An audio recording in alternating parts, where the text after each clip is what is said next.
Bonjour. Donc, nous allons commencer cette séance, cette visioconférence. Alors, excusez-nous un peu pour le retard et les quelques petits problèmes techniques que nous rencontrons. C'est la première fois que nous nous livrons à cet exercice. Traditionnellement, nous utilisons Zoom pour des réunions. C'est un peu plus simple. Les webinaires, il y a d'autres fonctionnalités. Voilà. Alors, la visioconférence va se dérouler en trois temps. Tout d'abord, je donnerai la parole à Christian Roussel, qui vous parlera un peu du projet Solena.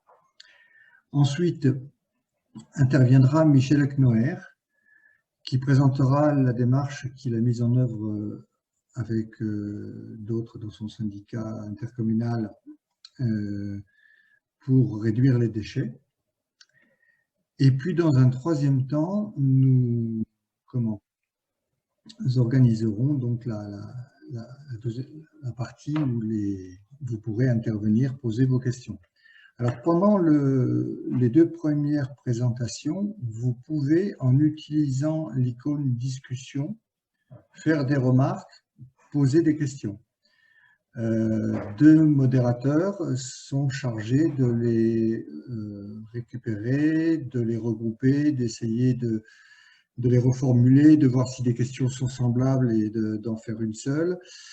Et à la fin de cette première partie, donc, nous passerons à la deuxième partie de discussion, où là, un des deux modérateurs nous dira quelles sont les principales questions et remarques qui ont été faites pendant la première partie. Vous pourrez aussi, à partir de ce moment-là, lever la main, utiliser l'icône lever la main pour demander à prendre la parole et poser vos questions qu'il faudra faire le plus court possible de façon à ce qu'un maximum de gens puissent s'exprimer. Voilà, j'arrête là. Je vous souhaite une bonne soirée et je donne la parole à Christian Roussel.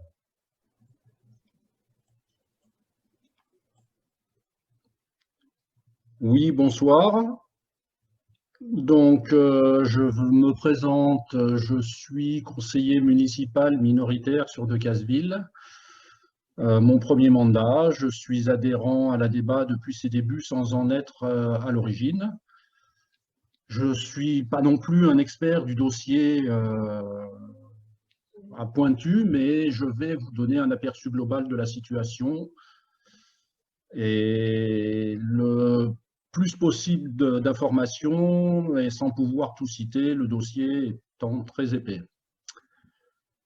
J'essaierai de répondre à vos questions plus précisément après l'intervention que Michel fera après moi. Les documents et chiffres que je vais vous citer sont extraits des documents de l'enquête publique présentés par Solena en majorité. Donc, qu'est-ce qu'est Solena? C'est la solution environnementale pour l'Aveyron. C'est un projet aveyronnais porté par deux sociétés, l'une qui est Séché, un groupe spécialisé dans le traitement des déchets, qui a 40 sites en France et est présent dans une quinzaine de pays. La société Sévigné, qui est une entreprise de TP, travaux publics et d'exploitation de carrières basée en Aveyron. Faut savoir que Trifil, qui actuellement traite les déchets sur l'Aveyron, qui est basé sur le Tarn, c'est la société qui traite actuellement nos déchets. Thierry, si tu veux bien nous proposer la photo numéro 1. Voilà, donc c'est une photomontage du site où on aperçoit donc Vivier en premier plan et un Aubin un petit peu sur l'arrière. Et donc une photomontage du site après 36 ans d'exploitation.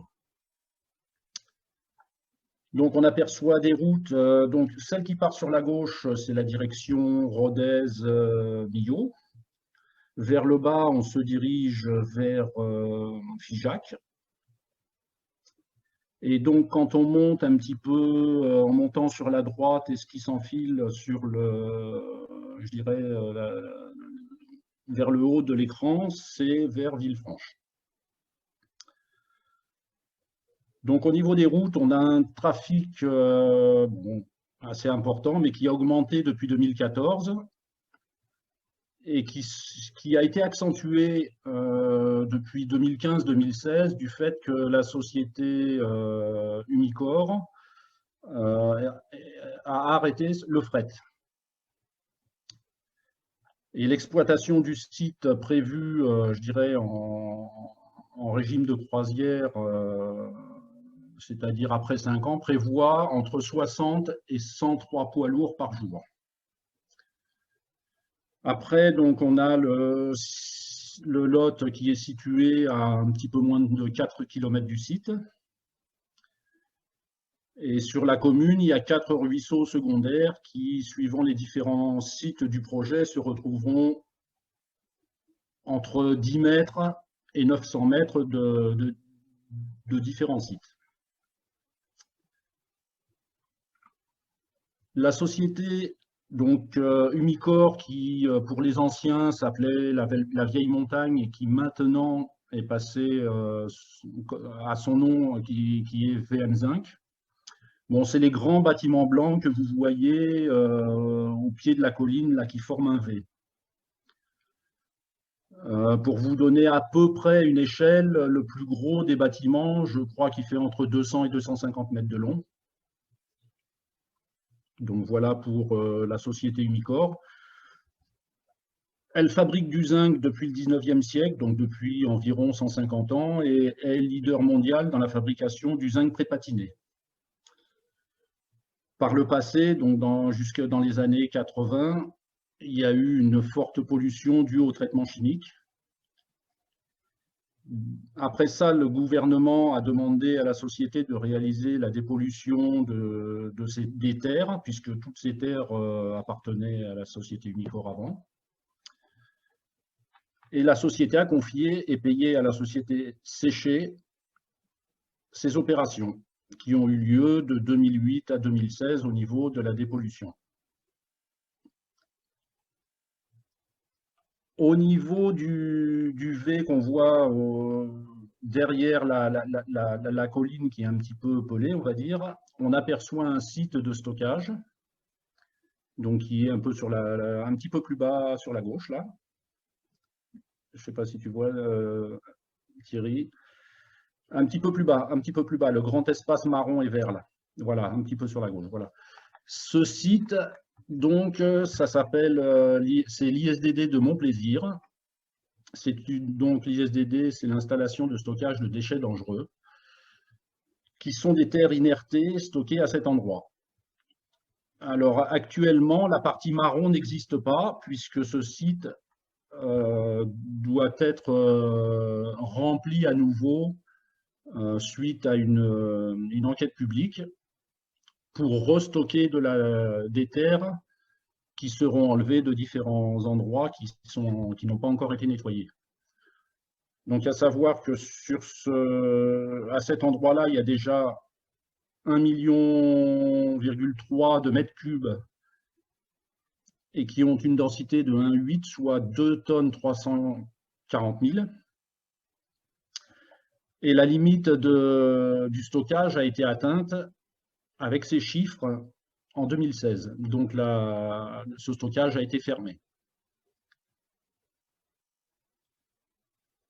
Au niveau de la photo 3, si on peut la voir, donc, alors, par rapport au site, si tu peux remonter sur la photo 1.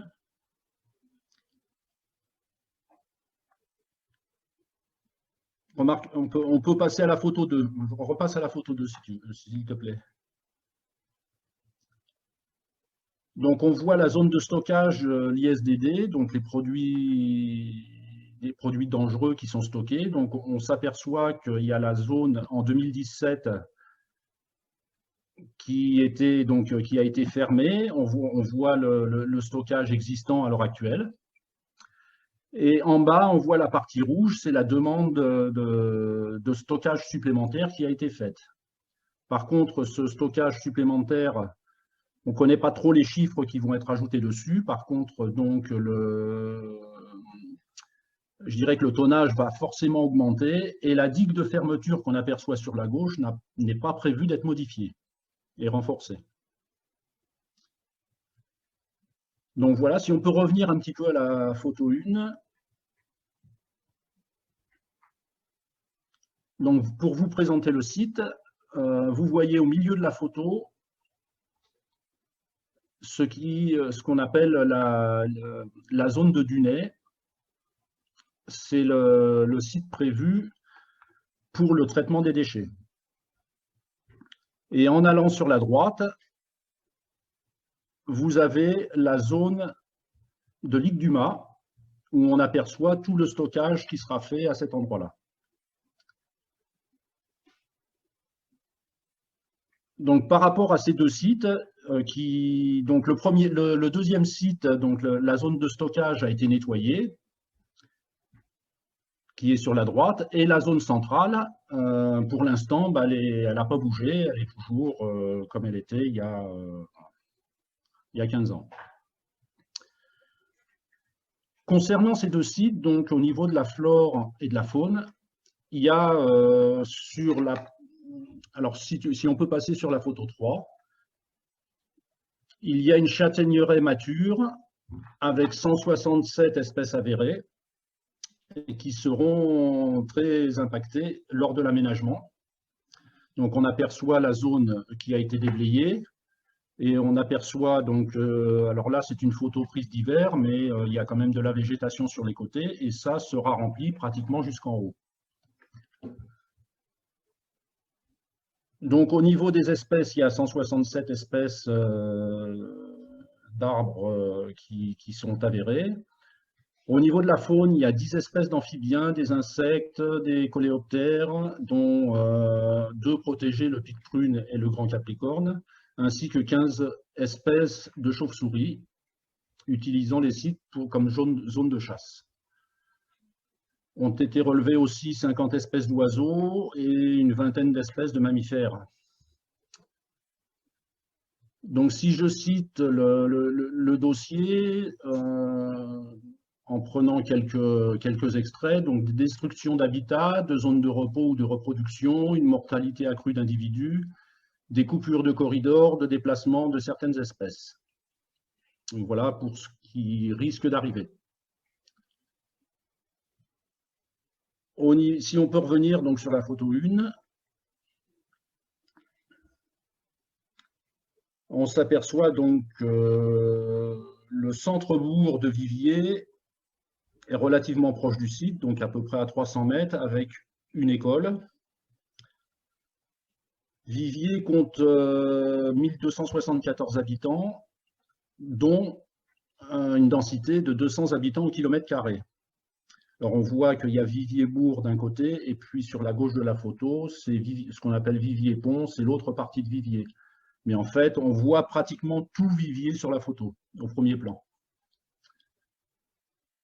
Alors je rappelle quand même que la moyenne française est de 168 habitants au kilomètre carré, donc Viviers est en zone rouge, pour forte densité. Aubin, qui est sur l'arrière-plan, donc il y a quelques habitations quand même de ce côté-là, mais le centre-bourg est plus éloigné, il est au fond de la photo. Et donc compte 142 habitants au kilomètre carré. Pour rappel, le département compte 32 habitants au kilomètre carré. Et le site qui traite nos déchets actuellement, Trifil, situé donc à la Bessière-Candeille, compte 34 habitants au kilomètre carré. Donc Viviers sera très impacté au niveau du centre-bourg, avec notamment donc, en continuité du gros bâtiment blanc, il y a un site Céveso qui est en seuil bas, mais qui a demandé à passer en seuil haut, qui l'a annoncé tout du moins en novembre 2020, et c'est la société Snam qui fait du recyclage de batteries de lithium et qui veut s'agrandir. Donc Solena, ça sera un pôle multifilière pour le traitement des OMR, les ordures ménagères résiduelles, tout venant de déchetterie, déchets d'activité économique, et a fait la demande pour 110 000 tonnes par an. Le rapport d'activité du SIDOM de 2019 donne un chiffre de 66 418 tonnes. Donc, il est prévu du tri avec récupération des matières recyclables, donc un TMB, mais normalement, ce n'est plus autorisé. La production de combustibles solides de récupération, les CSR. Il faut savoir qu'en 2019, la Comcom a fait une demande de subvention à la région pour la construction d'un incinérateur. Il y aura de la méthanisation et production de biométhane valorisable avec présence de torchères, du bio-séchage de digestat de méthanisation en mélange, le compostage après méthanisation des biodéchets collectés séparément, un transborder qu'on voit un petit peu sur la photo, c'est le fil qui relie en fait la zone centrale où seront traités les déchets qui rejoint la zone de stockage sur la droite. On l'aperçoit très légèrement sur la photo. Et il y aura une zone d'extraction d'argile en 2 étapes prévue sur la commune d'Aubin, alors qui est un petit peu plus en arrière. Je pense que c'est le point vert qu'on aperçoit au fond de la photo, en haut à gauche. Pourquoi stockage de l'extraction d'argile? Ça sera tout simplement pour venir étancher la zone de stockage de déchets. Il faut savoir aussi que l'étude de danger du porteur de projet note 6 zones avec risque d'explosion, 8 zones avec risque d'incendie et un risque de jet enflammé sur canalisation extérieure. Donc l'ADEBA, c'est une association qui s'est créée en 2016 après avoir eu connaissance de ce projet. Donc c'est l'association de défense environnementale du bassin et alentours et qui a un site Facebook que vous pourrez aller voir. Donc après une dizaine d'années d'espoir suite à la décision de dépolluer, tout ceci s'est retrouvé un peu englouti cette année-là. Le public a été largement délaissé dans les infos, soit de Solena, soit des élus qui ont beaucoup communiqué en conseils municipaux privés. L'ADEBA est très inquiète en ce qui concerne la gestion d'une société privée sur le prix que le contribuable devra payer. La moyenne des salaires aveyronnais n'est déjà que de 2/3 de la moyenne française et encore plus légèrement inférieure sur le bassin. L'ADEBA a dû mener plusieurs actions d'information pour sensibiliser le public. Et il faut savoir que pour info, on vient d'avoir un plan local d'urbanisme le rapport est sorti en mi-janvier 2021, qui reprend des remarques récurrentes soulevées par l'ASSO, et je cite: la commissaire enquêtrice s'étonne que ces projets, en particulier celui de Solena, très controversé sur le territoire, n'apparaissent ni dans le rapport de présentation, ni dans l'évaluation environnementale. Et en l'état de l'évaluation environnementale, la commissaire enquêtrice considère que l'acceptabilité de l'impact environnemental n'est pas suffisamment argumentée. Donc, dans ce qui a été fait, il y a une 50aine de médecins et professionnels de santé qui ont alerté la préfecture sur l'incompatibilité de ce type de projet et la présence de cadmium. Le risque pulmonaire très élevé en cas d'incendie. Une population déjà lourdement impactée par les propositions passées. Une étude Cassiopée de 2009 sur les polluants, dont le cadmium, qui a démontré que sur 173 personnes, dont un enfant, qui ont été rédigées vers leur médecin traitant pour cadmiure élevé, et dont 19 aussi, sur la quantité de 173, ont reçu la recommandation de faire un bilan rénal plus poussé. Malgré tout ça, donc les enquêtes publiques pour la réouverture de l'ISDD, donc le stockage de produits dangereux c'est les terres dépolluées, ainsi que le centre de tri et stockage, donc les enquêtes publiques ont été accordées en courant 2019. Donc, considérant la proximité d'un site Seveso prochainement haut, la densité de population élevée, l'impact sur l'environnement et la biodiversité, le risque incendie de ce type d'installation avec la pollution historique existante, que la qualité de l'air de vivier mesuré par Atmo hors travaux correspond déjà au niveau du fond urbain toulousain, voire supérieurs pour le cadmium et le zinc. Ces taux ont explosé lors des relevés pendant travaux en raison des poussières soulevées. Donc, il va y avoir un lourd impact des risques sanitaires sur la population. Le bassin a un pourcentage faible au niveau du poids de ses poubelles, de faibles revenus et une diminution de la valeur foncière. L'ADEBA estime que ce projet est surdimensionné en regard des chiffres annoncés. Et donc, l'ADEBA estime que ce projet n'a rien à faire sur Viviers-Aubin. Dans les propositions qui ont été faites, l'ADEBA demande de repasser à la TEOM, de repasser de la TEOM, la taxe sur les ordures ménagères, à la REOM, la redevance incitative, avec la mise en place d'une politique de réduction des déchets. Le développement de filières de recyclage type recyclerie pour l'anti-gaspillage et valorisation des déchets, selon les lois de transition écologique pour la croissance verte. Alors, notons que la TGAP, la taxe sur les activités polluantes, va augmenter très sensiblement, jusqu'à 10%, raison pour laquelle il faut que tout le monde diminue ses déchets. Donc, je ne sais pas si j'ai une petite minute supplémentaire. Mais sinon, dans l'enquête qui avait été faite, il y a eu une réclamation des autorités pour un document qui manquait. C'était le pourquoi du choix Viviers-Aubin avec les différents sites qui étaient prévus à l'origine. Et quand on compare un peu ce qui a été proposé, dans le comparatif pour Viviers, il manque des choses qui apparaissent sur d'autres et pas sur Viviers, notamment qu'il y a le GR65 qui passe sur le bassin avec 15 000 pèlerins par an sur une année hors Covid, et Cransac-les-Thermes qui est aussi sur le bassin de Casse-Villevoie et qui touche au bain, qui accueille 5 000 curistes par an, et bien entendu, chiffre hors Covid. Voilà, j'espère que j'ai été pas trop long, et je vous remercie pour votre attention. Merci.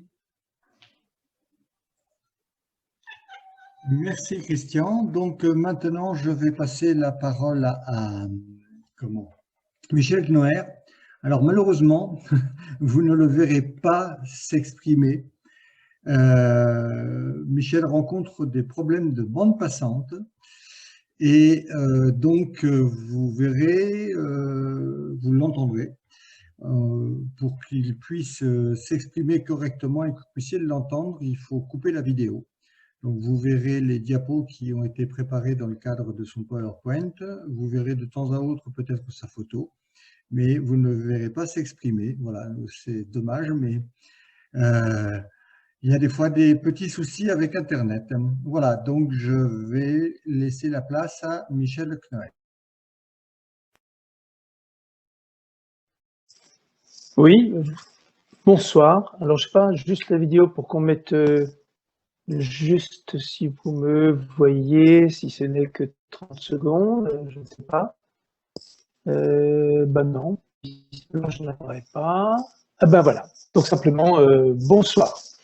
Donc, je recoupe la vidéo. Je crois que sinon, vous ne m'entendrez pas. Donc, bonsoir.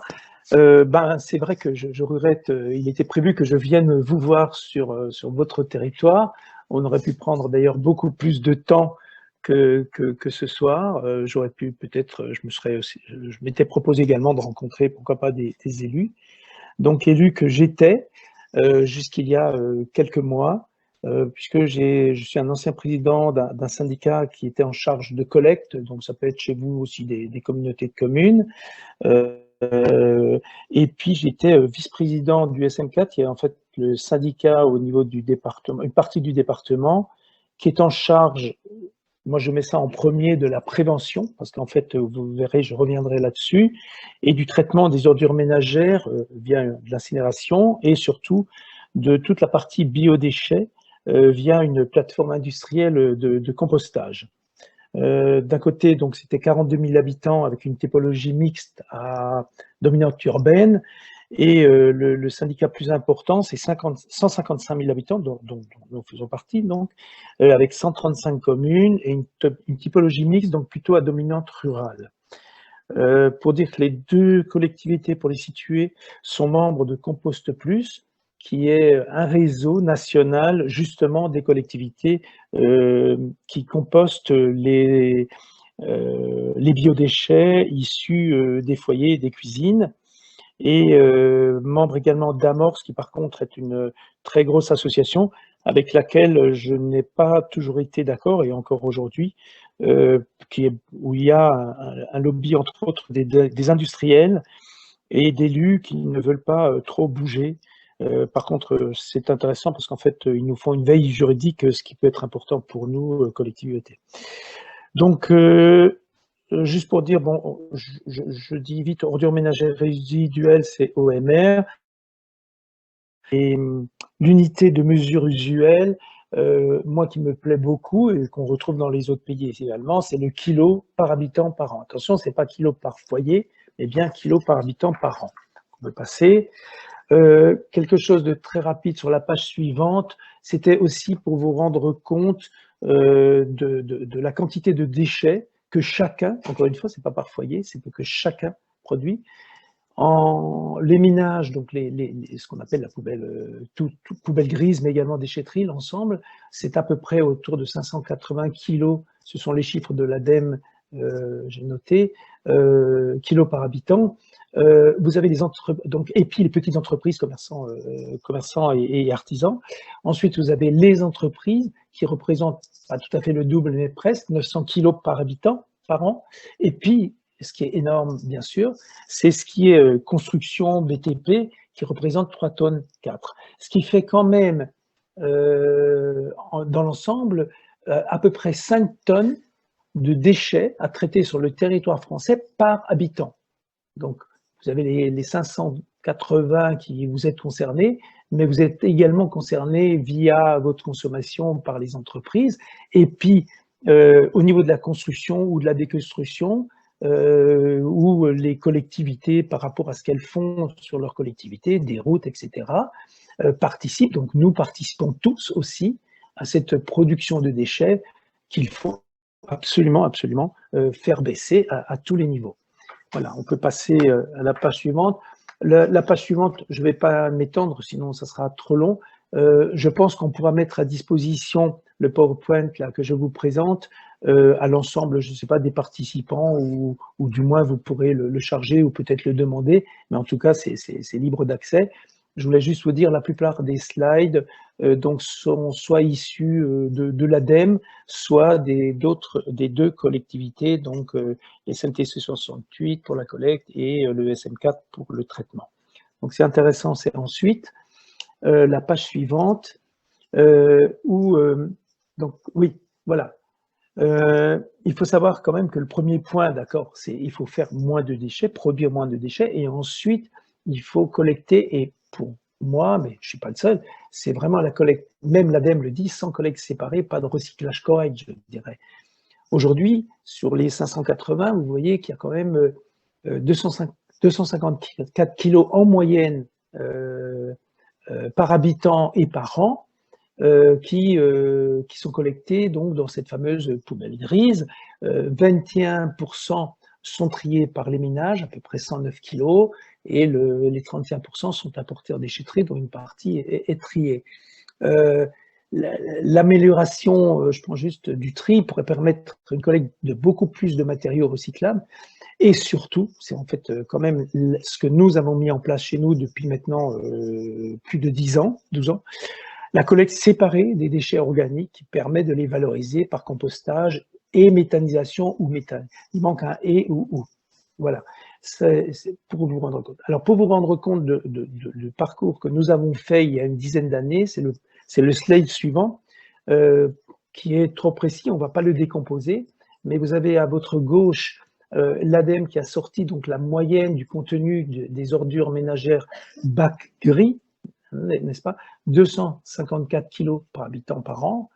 Et nous sommes arrivés, nous, de notre côté, en l'espace de quelques années, nous sommes à 94 kilos Et donc, mais ça, en reprenant, on ne va pas le décomposer. Je voudrais juste reprendre, d'un côté, c'est appelé putrescible 83 kg, de l'autre côté, biodéchets. Donc, nous collectons 60 kg de biodéchets en porte-à-porte triés par les foyers, et il reste quand même encore 22% dans notre poubelle grise. Par ailleurs, dans une poubelle moyenne en France, il en reste 83. Si vous additionnez 60 plus 22, vous êtes à 82, vous voyez 83 au niveau national. Nous arrivons à extraire ces 60 kilos qui n'ont rien à faire dans une poubelle qui en général part à l'incinération. Puisque si c'est pour incinérer des feuilles de salade, c'est 90% d'eau, incinérer de l'eau, ça ne marche pas. Voilà. La page suivante, on peut passer à la page suivante, qui est en fait un résumé donc sur 35 ans de ce qui s'est passé. Par contre, c'est intéressant, c'est vraiment une image qui permet de comprendre comment nous y sommes arrivés. Nous avons tout à l'heure, Christian parlait de la possibilité la volonté de certains élus de construire un TMB, traitement mécanobiologique, je l'ai marqué en dessous à chaque fois. Nous l'avions en 85. Qui il traitait, donc c'est comme une cuve de machine à laver, vous voyez, avec des trous, sauf que c'est beaucoup plus grand, beaucoup plus long. Les gens ne trient pas, leur poubelle ne sépare pas avec le biodéchet. On met tout ça là-dedans, ça met un certain temps à passer dans ce trommel, cette cuve percée. Ce qui se décompose, commence à se décomposer, passe à travers des trous, on récupère et ça, on le composte. Sauf que vous pouvez très bien avoir des jus de pile, vous voyez ce que ça peut donner comme pollution qu'on ne verra pas, sauf à l'analyse, bien sûr. Et puis, donc ça a fonctionné, et le reste part dans un incinérateur qui était derrière. Après, les élus, la mise en place de la collecte sélective, on l'avait vu, 1999, et puis les élus trouvaient que les gens produisaient toujours plus de déchets, mais ne faisaient rien en fait vraiment pour faire diminuer cette production de déchets, ni pour mieux trier. Il y a eu une mobilisation citoyenne très importante pendant plusieurs années, dont j'étais donc, nous avions créé une association, mais où nous avons plutôt apporté, à la population, et nous voulions aussi apporter aux élus une sensibilisation et surtout aller voir ailleurs avec des intervenants qui nous disaient comment on avait fait ailleurs. Voilà. Donc on est quand même arrivé à cette fermeture de l'incinérateur en 2004 avec un grand point d'interrogation, est-ce qu'il allait être reconstruit beaucoup plus grand? Et nous on pensait plutôt, et ce qu'on avait proposé depuis le début aux politiques, de dire on va pas reconstruire, mais par contre on veut bien vous accompagner pour mettre en place une autre politique des déchets sur les départements du Haut-Rhin. Donc on est en Alsace. Hein. Donc il y a eu quand même un élu courageux qui a changé à part les écolos bien sûr, puisqu'il y avait des... Ah, il n'y a plus d'image là. Vous avez l'image toujours? Oui. Donc voilà. Donc il y a eu quand même un élu assez important qui a changé d'avis, qui s'est renseigné, etc. Et qui a mis sur une petite partie du territoire la redevance incitative au volume en 2007 et en 2008. Suite à toute cette bagarre, je suis arrivé, moi, à me faire élire président donc, du syndicat. C'était pas... Voilà, je suis écolo, hein, je suis Europe Écologie Les Verts, et pourtant j'ai pu être élu contre l'avis des grands élus. C'est des petits élus dans le syndicat qui m'ont préféré à la candidature plus politique, je dirais, puisque moi je ne mettais pas en avant vraiment mon étiquette, mais plutôt l'expertise qu'avec mes camarades on avait eue depuis quelques années. Donc la fermeture du TMB s'est faite dans la foulée, parce que depuis le début on disait que c'était un très mauvais compost, alors qu'il était normé, il est dans les normes, mais pour nous il était quand même très mauvais. Et donc en 2010, il y a eu une révolution sur une grande partie du territoire, où on est passé en redevance incitative, basée sur le volume du bac que les gens ont chez eux, que tout le monde a chez soi, et une collecte en porte-à-porte de biodéchets dans un bac donc séparé avec un couvercle brun. Et la plateforme, bon, elle était là, qui a été dédié uniquement donc à ces biodéchets qui sont très bien triés dès l'origine auprès des foyers.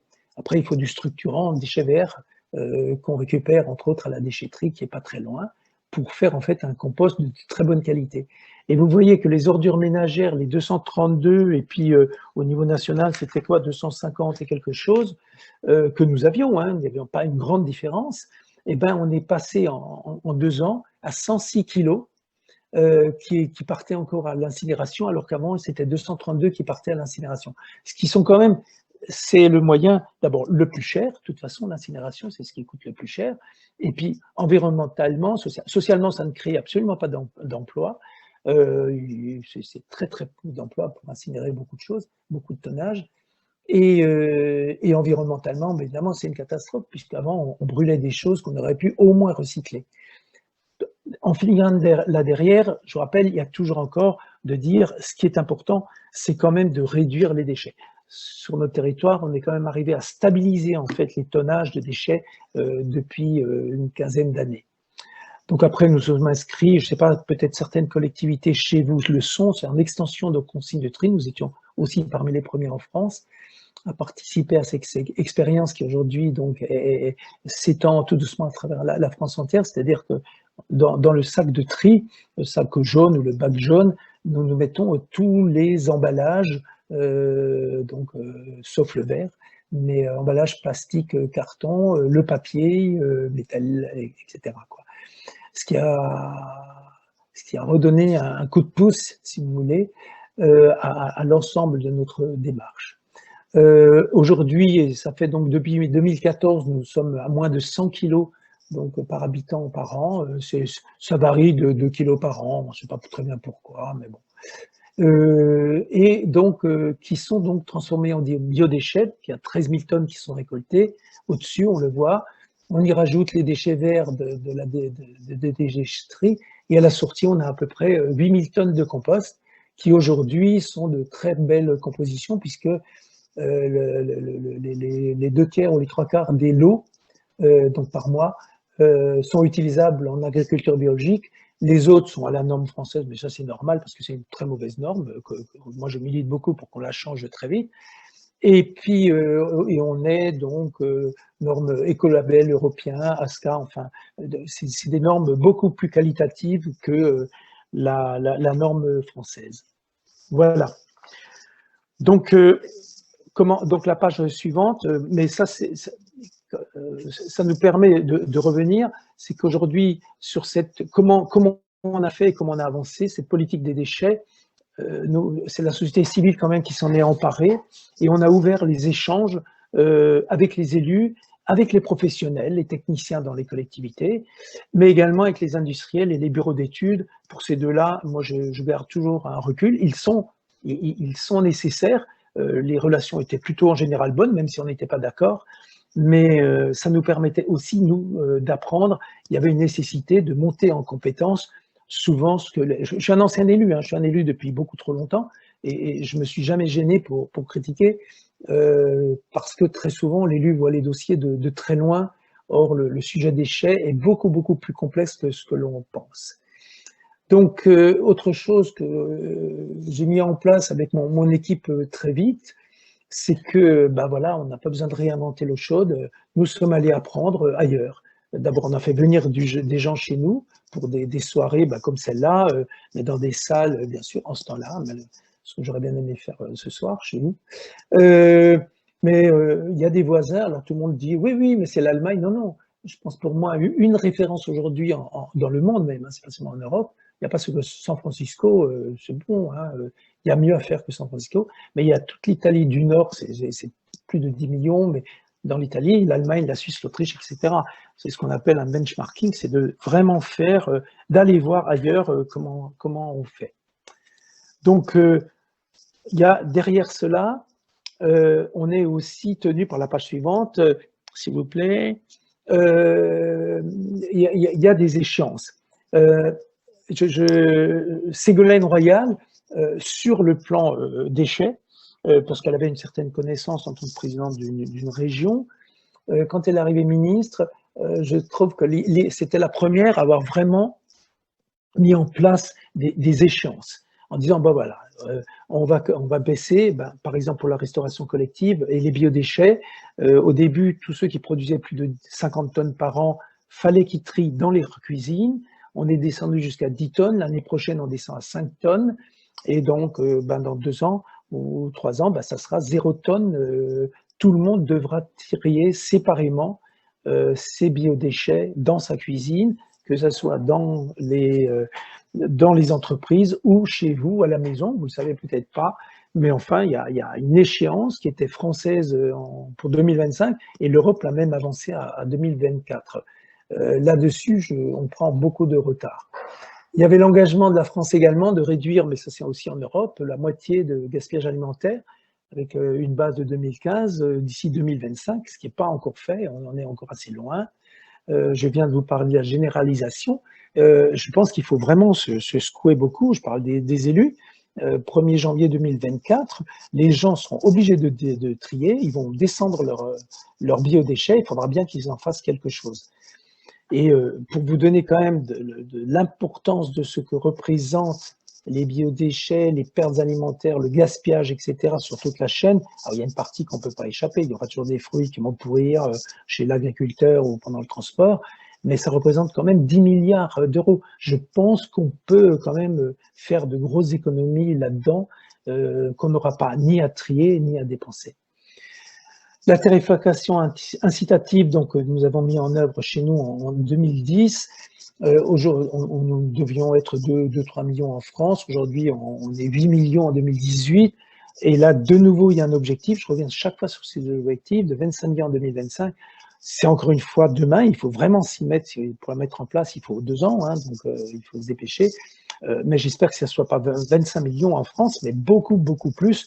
Et c'est tout à fait réalisable. Donc, c'est presque ma conclusion de la page suivante, si vous voulez, qui s'appelle aussi les échéances. Donc, une des solutions, alors moi j'appelle ça la solution, parce que j'ai pas trouvé mieux, en me promenant quand même dans pas mal de pays, c'était sa pertinence, l'efficacité, depuis plus de 20 ans d'ailleurs, en Allemagne c'est même 30 ans à certains endroits.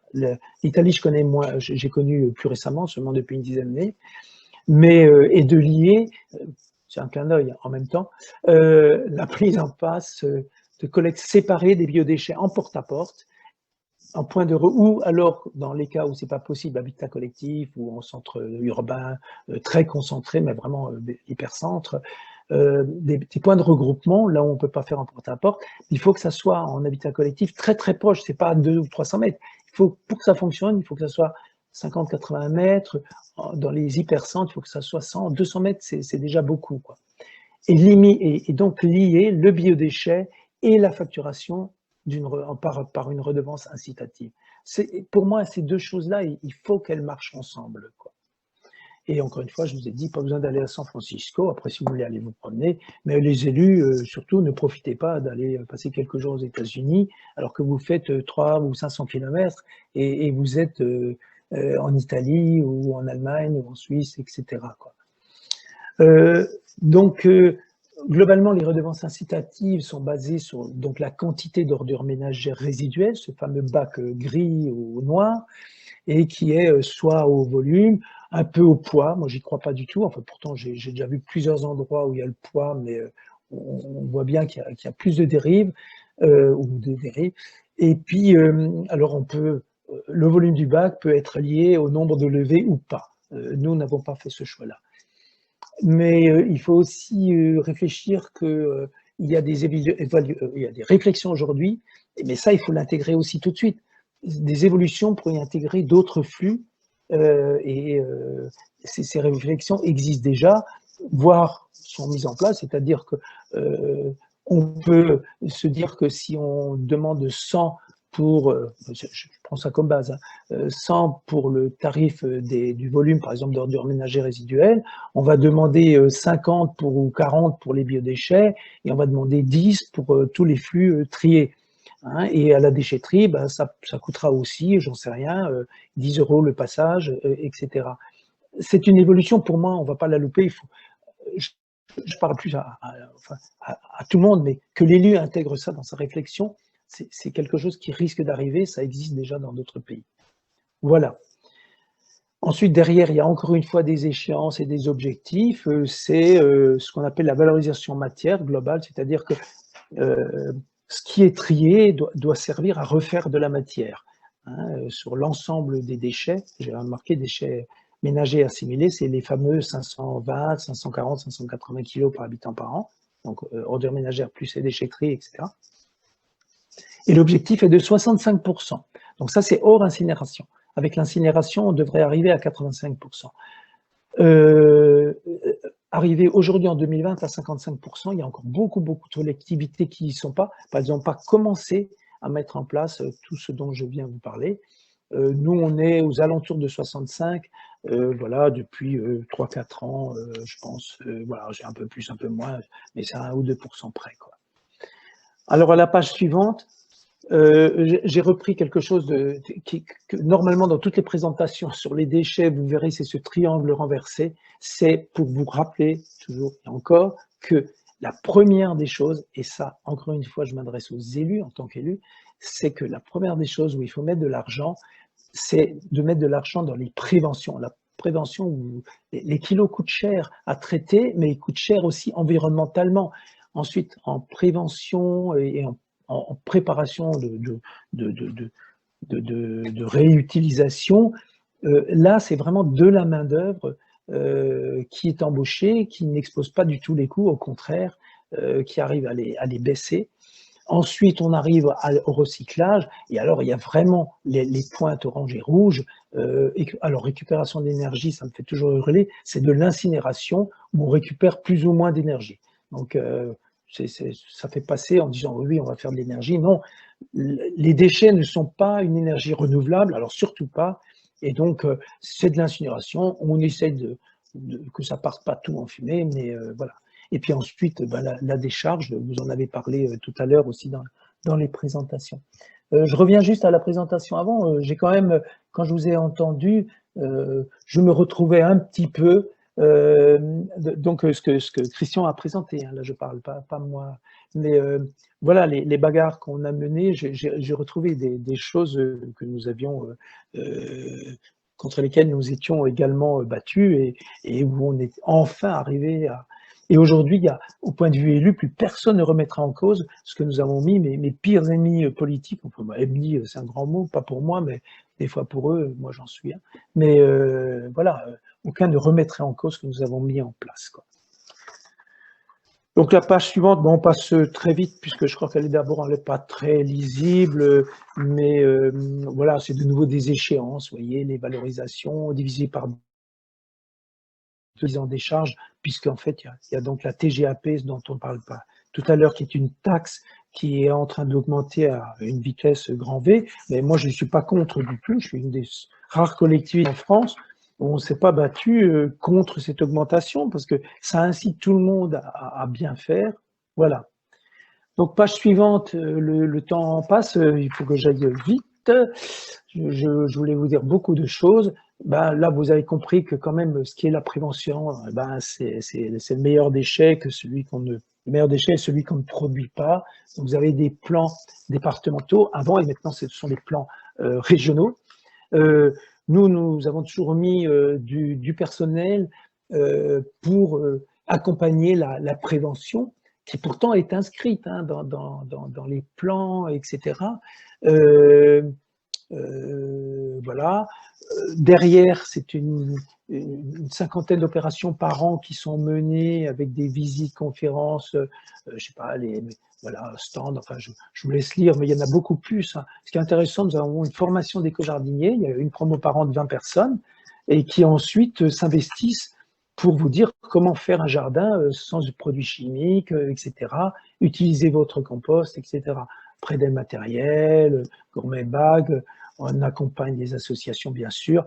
Nous venons de mettre, à la fin de mon mandat, un espace de gratuité dans une déchetterie, Bricothèque, donc tout ce qui est bricolage, qui pourrait encore servir, est mis dans 2 bennes, c'est surveillé par une personne, et les gens peuvent venir reprendre gratuitement.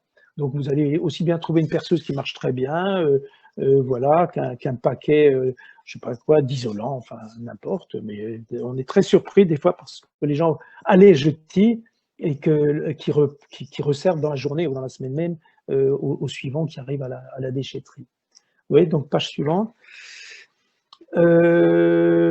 Aussi, formation, vous voyez, par exemple, assistante de vie aux familles, c'est quand même rare. J'ai essayé de trouver quelque chose en France, j'ai pas trouvé. Donc, on l'a fait nous-mêmes avec l'AFPA. Et ils ont un livret.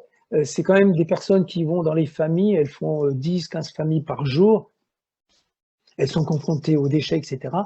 Elles peuvent être porteuses, en fait, du message que nous voulons passer. Et voilà.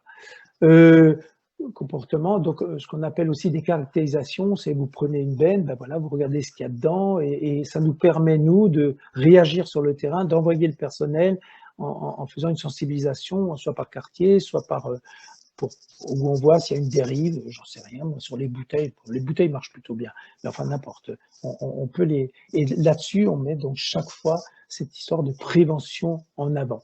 Mais c'est sans limite de forme qu'elle peut prendre, chacun invente ce qu'il veut. Que ce soit petit ou grand, on a fait des choses avec 2000 participants, et puis il y a d'autres réunions où il y a 5 personnes. Enfin, voilà, mais tout compte là-dedans, il ne faut pas choisir. Donc la page suivante, ça va, voilà, donc mise en place assez importante. Alors attendez voir, est-ce que j'ai sauté une page?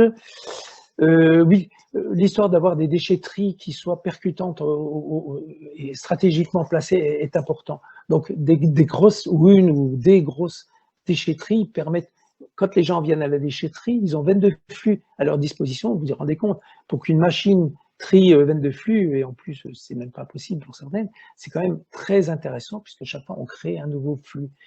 C'est l'habitant qui fait le tri, et quand vous savez le recevoir, qu'il est bien reçu, que c'est à sa disposition, que c'est bien réfléchi, je peux vous dire, les gens, ils viennent vraiment déposer à la déchetterie, parce qu'ils sentent qu'il se passe quelque chose derrière. La population aujourd'hui est très sensible aujourd'hui aux déchets. Il n'y a pas un jour où vous n'entendez pas à la radio, la télé, dans les journaux. Je dis toujours, c'est les élus qui sont en retard. Aujourd'hui, il y a une demande de la population. Donc, il faut l'accompagner. Il ne faut pas que ça soit compliqué. C'est le rôle des élus. Voilà. Donc, des points départ, moi, je ne suis pas pour, je vois mes collègues qui en avaient. Les résultats sont toujours moins bons, puisque nous, on fait tout en porte-à-porte. Sauf, donc, bon, bien sûr, le textile et le verre, mais encore une fois, il faut faire très attention. Bon, ça, c'est des sujets, encore une fois, plus pour les élus, mais vous pouvez passer là, vous pouvez en parler à vos élus quand vous trouvez que c'est mal passé. Donc ensuite, le chemin, ben oui, après le déchetterie, la slide suivante, s'il vous plaît. Donc le biodéchet, simplement pour le chemin suivi, c'est du porte-à-porte. C'est dommage que vous n'avez pas ma photo, parce que je montrais sur ma photo, on n'est pas arrivé à la charger, justement comment ça se présentait. Chaque foyer reçoit gratuitement un petit bioseau de 8 litres ajouré, parce qu'il faut que ça aère, sinon vous avez des odeurs, de la condensation dedans, etc. De 8 litres, on a même le choix des couleurs, avec des sacs, voilà, ah bah si, là on voit la photo, voilà. Voilà les différents sacs, mais là on voit, voilà, vous avez ça, vous avez le sac bleu, mais qui peut être d'une couleur, vous choisissez avec votre cuisine. En dessous, vous venez mettre donc le petit sac qui est à l'intérieur, juste pour le trimballer de votre cuisine. Moi je l'ai sorti, mais pour le mettre dans le sac brun. On a le tri en sac jaune transparent pour bien vérifier que tout est conforme. Si c'est pas conforme, le sac reste sur place avec une étiquette rouge. Idem d'ailleurs pour le bac brun. Et derrière, vous avez l'ordure ménagère résiduelle qui, là, par exemple, c'est 240 litres, c'est pour 4 familles. Voilà. Mais chacun est facturé séparément, mais voilà, pour vous dire que ça suffit largement et on passe tous les 15 jours. Ben voilà, c'est marqué dans la phrase suivante, toutes les 2 semaines. Aujourd'hui, nous sommes passés dans un camion bicompartimenté, c'est-à-dire que le camion est partagé en 2, ce qui permet que le camion ne passe qu'une seule fois par semaine. C'est très facile pour les personnes de retenir le jour, donc toujours le même. À chaque fois, vous sortez, s'il est plein, si vous en avez besoin, votre biodéchet, le bac de biodéchets brun. Et pour ce qui est de la poubelle non grise ou le sac, c'est une fois tous les 15 jours en alternance. Donc un camion suffit, moins de bruit, moins de camions sur la route, et moins cher. Ça nous permet, quand tous les prix s'envolent, etc., de pouvoir rester au même niveau parce qu'on a à chaque fois trouvé une astuce, enfin une astuce qui colle très bien, ça marche maintenant très bien depuis plus d'1 an. On avait fait un essai déjà pendant 1 an, donc il y a même des communes, ça fait 2 ans qui sont comme ça, mais on allait voir ailleurs où ça marchait, ce qui nous a conforté dans notre choix. Voilà. Et il y a uniquement les centres-villes et quartiers, je vous l'ai dit tout à l'heure, où il y a des points de proximité, mais encore une fois, il faut qu'ils soient vraiment très, très, très proches des gens. Donc, après la slide suivante, très rapidement, encore une fois, vous pourrez étudier, et si vous venez sur notre site, tout ça y est, les sites des 2 syndicats, entre autres le syndicat mixte, mais pour vous dire que depuis qu'on a mis ça en place, on est donc entre 100 et 109 euros qui sont facturés ensuite aux communautés de communes. Après, elles font leurs factures, mais simplement pour vous dire, actuellement on est à 103, donc plus bas qu'on a déjà été, et tout, y compris toutes les charges, y compris les communautés de communes, pour faire les facturations, ont des charges que nous intégrons en fait pour ce prix, pour avoir vraiment un prix réel, en TTC, là je parle bien de TTC. Et puis, on a par exemple un exemple pour la communauté de communes de Tade-Cernay. Donc,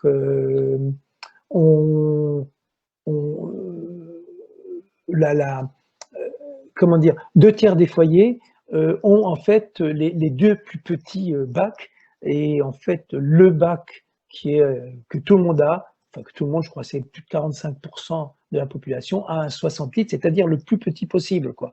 On nous demande, et encore une fois, je vous rappelle, on passe tous les 15 jours, vous voyez. Et ensuite, bon, si vous avez des couches, des enfants ou des adultes, vous passez provisoirement sur du 80 litres ou 120 litres qui coûtent un peu plus cher. Voilà. Juste pour rappeler, sur Tade-Cernay, il y a 13 ans, il y avait une tarification unique pour tout le monde qui était à 270 euros. Aujourd'hui, c'est 80% des gens qui payent moins que ce qu'ils payaient il y a 14 ans. 14 ans. Pour vous dire que les prix ne se sont pas envolés. Le syndicat est passé d'un emploi, on est à 8 ou 9 équivalents temps plein. Ça aussi, toujours, les élus me disent, oui, mais tout ça coûte trop cher. Ben non, nous, c'est l'inverse, au contraire. Ensuite, la page suivante, je crois que je vous ai déjà raconté, voilà. On part d'une. Alors, on voit chaque foyer pour individualiser, par exemple, le syndicat mixte Tade-Cernay, la Comcom, oui, la Comcom envoie du monde pour à chaque fois, pour déterminer avec ses ambassadeurs du tri et de la prévention, voilà, combien ils estiment, avec une part fixe à 130 voilà, et ensuite une part variable, donc selon la taille de ce bac gris, avec une base un peu qui part sur le nombre d'habitants, mais tout ça se négocie avec la famille, si elle est très bien ou moins bien. De toute façon, selon l'évolution, on change gratuitement le bac. Alors évidemment, le tarif monte de 10 euros ou 20 euros par an, donc 1 ou 2 euros par mois. Et puis après, l'enfant repart, je sais pas, faire ses études, ben hop, vous rebaissez, etc. Ou il a grandi, il n'y a plus besoin de couches. Voilà. Page suivante. Voilà, enfin, je me dépêche. Donc, pour aller très vite, le biodéchet, c'est quand même assez simple. D'abord, il est facile à trier. Quand il arrive, il est pesé, il est dirigé ensuite vers une fosse, et ensuite, tout ça, en 3 heures, il est broyé, et il est mis dans un bâtiment. Pour nous, c'est un bâtiment couvert, qui doit faire, je crois, 150 mètres de long, 120 mètres de long. Voilà. Et puis, on mélange aussi un peu avec du déchet vert pour que le compost, le process se déroule bien, pour que les petites bébêtes puissent bien travailler, les micro-organismes, les bactéries, avec une montée. Ah ben non, bâtiment, je vois 80 mètres de long. Je suis sur quelle page? Attendez voir. Oui, c'est la page suivante, pardon. On est déjà sur la page suivante, j'essaie d'aller vite, 80 mètres de long, 20 mètres de là. Et on traite 20 000 tonnes, donc globalement, de biodéchets avec les déchets verts, etc. On n'y est pas tout aussi cette année, je crois qu'on y est. Oui, fermentation accélérée avec les micro-organismes. On monte à 70 degrés parce qu'il est nécessaire d'avoir une hygiénisation pour qu'après, quand vous utilisez son compost, il ne reste pas quelques petites saloperies ou tout simplement des graines de mauvaises herbes que le paysan va mettre sur son champ, il ne sera pas content, puisque c'est l'inverse de ce qu'on veut lui proposer, ou même vous dans votre jardin. Il faut, nous, 70 degrés, théoriquement, c'est 1 heure. Chez nous, c'est plusieurs jours. Il faut dire que l'hygiénisation se passe très très bien. Et puis ensuite, on sait traiter les odeurs par des biofiltres naturels. Voilà. La page suivante. Après la fermentation, on passe dans un crible, voilà, qui fait d'abord 20 mm, et puis on met tout ça on entrepose ça sur des grands tas. Ça représente en général 1 mois de production. Et puis le reste, il y a une partie ensuite à la fin des 4-5 mois qu'on retrie à 10 mm. Ça, c'est vraiment pour des utilisations des particuliers. Mais ici, chez nous, c'est 97% qui part dans la grande agriculture, qui n'est pas nécessairement d'ailleurs bio, mais ils ont quand même apprécié que ce qu'on leur livre et que ce qu'on leur donne est de très très belle qualité. Et puis le reste est vendu sur beaucoup en particulier en fait, et des petites, des paysagistes. Page suivante, je crois qu'on va passer très vite. Je crois que c'est mieux que vous alliez les voir après. C'était les types de compost. Je viens d'en parler. Et bien sûr, je vous ai parlé tout à l'heure de Compost Plus. Compost Plus, donc cette association nationale, on est vraiment pour qu'on change la norme française, qu'on aille beaucoup, beaucoup plus loin que la norme NFU 44051, qui aujourd'hui laisse à désirer. Elle est déjà ancienne et les analyses nous montrent raison qu'on peut aller bien au-delà. Je reviens juste à un clin d'œil, c'est que pourquoi aujourd'hui dans des collectivités on veut encore mettre des TMB, je ne sais pas si vous vous rappelez maintenant de ce qu'on a parlé, traitement mécano-biologique, c'est que il y a beaucoup trop de choses qui n'ont rien à y faire et que très souvent, ils sont très justes au niveau de ces normes françaises, voire ils n'y arrivent pas toujours. Alors que pour nous, ça fait 10 ans qu'on n'a eu aucun lot de refusés. Vous voyez, et là, l'industriel, ça l'embête beaucoup, il n'a pas du tout envie, il y a un sacré lobby pour que cette norme ne change pas. J'espère quand même qu'elle va changer. Voilà. Et puis, voilà, page suivante, j'arrive sur la conclusion. C'était un clin d'œil que je me suis amusé à faire. À gauche, là, sur le fond vert ou bleu, je sais pas, l'ADEME a donné des points positifs il y a 2 ans, en 2019. Et puis moi, j'ai mis mes petites remarques un peu comme ça pour piquer un petit peu. Je suis d'accord sur à peu près tout ce qu'ils disent, mais je pense qu'à chaque fois, on peut aller beaucoup plus loin. Et la deuxième page, là, c'était les points positifs. Ils sont passés aux points négatifs sur la page suivante. Voilà, et c'est la même chose. Je me suis amusé à faire, mais ça, vous pouvez lire tranquillement chez vous, sinon ça va nous prendre un peu de temps. Et donc, pour la dernière page, c'est vous remercier. Je ne sais pas si vous êtes arrivé à me suivre, mais je crois que maintenant, il y a un moment de discussion entre nous tous. Les références que je n'ai pas pour le syndicat mixte qui est chargé de la collecte, voilà, et vous tombez tout de suite sur la page documents. Le SM4, vous allez sur son site, alors là, vous verrez les photos de notre installation.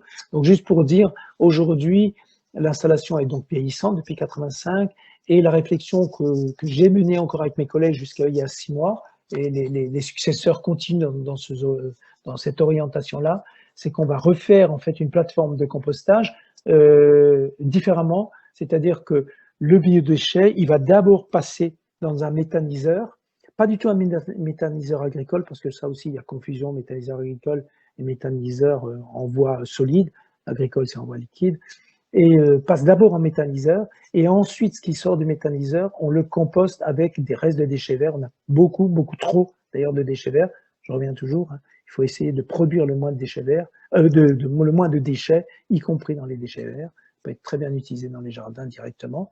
Mais bon, ça nous permet de faire derrière un compost, et on veut absolument qu'il reste exactement dans les très très hautes les qualités les plus grandes qu'on puisse trouver sur le marché.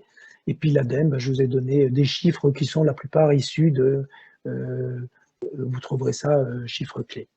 Donc merci pour votre attention. Il y a mon mail, vous pouvez, et mon téléphone, m'envoyer ultérieurement, et je reste à disposition. Et je reste à disposition également, j'espère quand même venir peut-être un jour chez vous, où on pourra faire quelque chose, comme on dit, en présentiel, n'est-ce pas, et non pas en distanciel.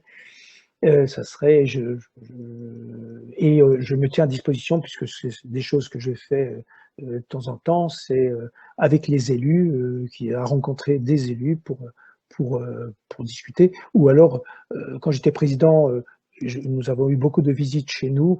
Je crois que mes successeurs sont tout à fait aussi enclins à vous recevoir. Je crois qu'il n'y a aucun problème. Tout le monde marche dans l'orientation qu'on a prise ensemble il y a plus de 10 ans. Merci. Merci Michel. Eh bien, écoute, quand nous en aurons fini avec la pandémie, nous serons très heureux de t'accueillir pour te faire voir notre jolie région, et puis que tu puisses de visu voir un peu la situation du département et rencontrer les acteurs locaux qui le souhaiteront pour discuter. Alors maintenant, je voudrais donner la parole à Anne pour savoir quelles sont les principales questions qui ont été posées pendant cette première partie, pour que Michel ou Christian y répondent. Et puis ensuite, ceux qui le souhaiteront pourront lever la main et poser des questions s'ils en ont envie. Voilà, à toi Anne. Oui, bonsoir. Donc voilà, j'ai un petit peu essayé de surveiller le chat, les discussions en marge des deux interventions. Merci aux personnes qui ont participé. Voilà, au départ, il n'y en avait pas beaucoup. Je pense que peut-être que nous avons parmi les participants beaucoup de personnes très pointues ou tout simplement timides, je ne sais pas. En tout cas, la première remarque qui concernait donc la présentation sur le projet Solena, donc la présentation de Christian au départ. C'est une remarque sur la disproportion peut-être entre les déchets produits par habitant en Aveyron, puisque nous sommes 280 000 habitants. Si nous pouvions arriver à ne produire que 100 kg de déchets, on arriverait à 28 000 tonnes, alors que le projet Solena est donc dimensionné pour 110, il était en tout cas au début dimensionné pour 110 000 tonnes. Alors c'est beaucoup, voilà, c'est quelque chose qui peut frapper. Donc il y avait cette remarque, je ne sais pas si quelqu'un voudrait répondre là-dessus. Alors, je peux y répondre. En fait, j'avais répondu dans le fil de discussion, mais je me suis un petit peu trompé. J'ai dû mettre ça qu'à un petit groupe de personnes. En fait, effectivement, si on regarde les déchets, les OMR, donc nos poubelles noires, avec 100 kg, on arrive donc à 28 000 tonnes. À cela, il faut quand même rajouter donc, ce qu'on appelle les DEA, qui sont les déchets d'activité économique, ainsi que les tout venants de déchetterie qui sont à traiter. Donc, effectivement, ça montera le tonnage. Par contre, au niveau de la débat, on est quand même très surpris parce qu'on n'arrive pas à ces 110 000 tonnes, quoi, en fait. Voilà. Même si on a des chiffres un petit peu différents. Bon, moi, j'ai cité le chiffre de 66 500 tonnes à peu près que Trifil a traité en 2019. Bon, il y a la part des poubelles noires qui est de pratiquement 61 000 tonnes. Il y a 650 tonnes de déchets d'activité économique, et donc c'est à peu près 5 500 tonnes venant de déchetterie. Voilà. Merci beaucoup. Ensuite, nous avions des questions sur la deuxième intervention, donc sur ce que nous a expliqué Michel. Donc, La première question concernait les freins aux difficultés pour mettre en place la collecte des biodéchets en porte-à-porte et aussi la tarification incitative. Donc, qu'est-ce qu'il y a pu y avoir comme frein? Voilà. Est-ce que tu peux Alors, nous l'expliquer, oui, Michel? je vous ai dit que c'était quand même le point de départ, ça a été une mobilisation citoyenne, c'est-à-dire que nous avions quand même déjà, nous faisions au moins au moins deux grandes réunions par an, et donc il y avait cette sensibilisation citoyenne qui existait, ce qui fait qu'on a eu une population, je pense, qui entendait pendant des années qu'il fallait changer. Aujourd'hui, pour moi, la population, elle est prête. Je l'ai déjà dit. Euh, Encore une fois, en ce temps-là, il n'y avait pas un article dans les journaux tous les jours. Aujourd'hui, vous ouvrez, enfin, je dis encore moi chez moi, dans le journal local. Ici, il y a des enfants qui sont allés ramasser autour de leur école. Enfin, il y a tout le temps quelque chose autour des déchets. Donc la sensibilisation, elle est là. Et je pense qu'aujourd'hui, c'est beaucoup plus facile. On n'a pas eu beaucoup de freins, juste pour l'anecdote. D'abord parce que quand même, les élus, quand ils s'y sont mis, ils ont communiqué hein, de toutes les façons, beaucoup par la presse. En ce temps-là, c'était beaucoup par la presse. Aujourd'hui, on peut plutôt faire par les réseaux sociaux. Il y a plein de choses. Juste une anecdote, parce que bien sûr, quand on a voulu mettre, on a eu, par exemple, je parle d'une communauté de communes où il y a eu des gens qui ont signé comment on appelle, qui ont fait une lettre en disant non, mais on n'est pas d'accord, etc. En tant qu'élu, en ce temps-là, on a immédiatement, on leur a proposé, mais pas un mois après, c'est-à-dire on a reçu la lettre et on leur a proposé de les rencontrer. On leur a dit, écoutez, vous trouvez 4-5 personnes qui viennent nous voir, et puis on en parle. Vous nous posez des questions très précises, on va vous montrer, on va vous dire comment faire, etc. Enfin, on va expliquer aussi pourquoi on a fait ces choix-là. OK. Ils nous ont écoutés, on a échangé, etc.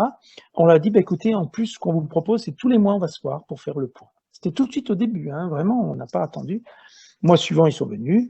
Et puis le 3e mois, je ne sais plus s'ils sont venus ou pas. Puis de toute façon, à un moment, on a eu une réponse en disant écoutez, c'est bon, on a compris. Simplement, on n'a pas laissé traîner. C'est-à-dire qu'ils avaient des questions, ils avaient des peurs, ils avaient tout ça. Donc, on a comme toujours voilà, des râleurs, mais je dirais presque qu'on les connaît, quoi. Et puis, quand c'est 80-90% de la population qui adhère, bien sûr qu'on entendra les 10% qui vont râler, mais honnêtement, les autres personnes voilà, adhèrent à condition, encore une fois, que tout soit bien mis en place. C'est-à-dire, il faut faire attention, le diable se cache dans les détails. Vous pouvez avoir de très bonnes intentions, mais si votre bac que vous distribuez, il est trop petit, trop grand, enfin, choses comme ça ne marche pas. Ils vont coincer là pour une bêtise, quoi, je dirais. Donc c'est pour ça qu'il faut aller voir comment ça marche ailleurs.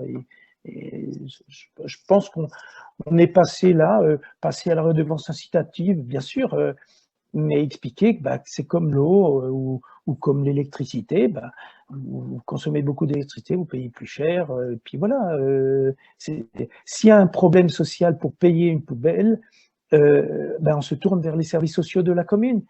C'est pas au syndicat de s'en occuper, chacun fait son travail. Il y a peut-être d'autres problèmes si on n'arrive pas à payer sa poubelle. Donc c'est vraiment aux services sociaux de voir ça et non pas de remettre en cause la facturation. Merci beaucoup. Voilà, ensuite, on a une question. C'était pour savoir qui, au-delà des citoyens au départ, qui est-ce qui portait la dynamique, qui est-ce qui impulsait, était-ce la communauté de communes, l'agglomération ou le syndicat départemental? Ensuite, il y avait une question un petit peu similaire.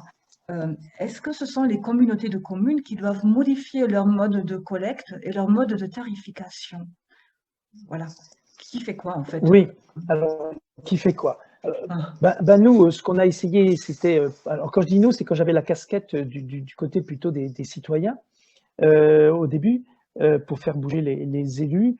Bien sûr, on a essayé de convaincre au niveau local, mais on s'est invité très très vite, on s'est fait inviter ou on s'est imposé des fois au niveau départemental. Parce qu'on disait que, voilà, si en haut, le département vote une subvention pour construire un incinérateur, il va se faire. Parce que l'élu va dire « Ah, moi j'ai touché 40% de subvention, on peut y aller ». Voilà, il ne se pose pas de questions autrement. Hein, et puis, c'est à ce niveau-là qu'on est arrivé à faire bouger un peu les lignes. Et ensuite, en bas, il y a plein d'élus qui soit connaissaient pas trop ou qui n'étaient pas très courageux. Je crois que je vous l'ai dit, nous, on en a eu un qui a tourné sa veste, mais dans le bon sens. Hein. En fait, il l'a mis à l'endroit.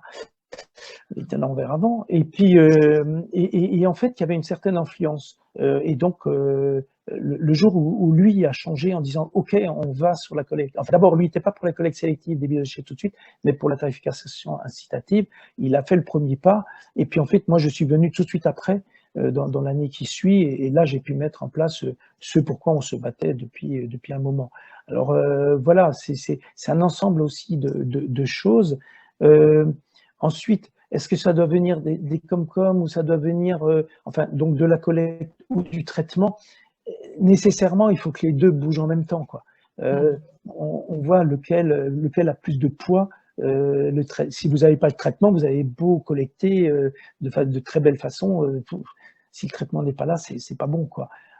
Mais par contre, quand ça part de Comcom ou de petits syndicats, lors des appels d'offres, par exemple, pour traiter un déchet, et qui disent, ben oui, on veut ça, ça et ça, on veut que ça soit un compostage et qu'il ait cette qualité-là, et ben celui qui a l'usine de compostage ou celui qui n'en a pas, mais l'industriel ou une collectivité se dit, ben je vais en construire une, quoi. Ça va un peu dans les deux sens, quoi. Je ne peux pas dire, je crois que c'est pas uniquement là, c'est un état d'esprit qu'il faut faire monter la mayonnaise, il faut la faire ensemble, quoi.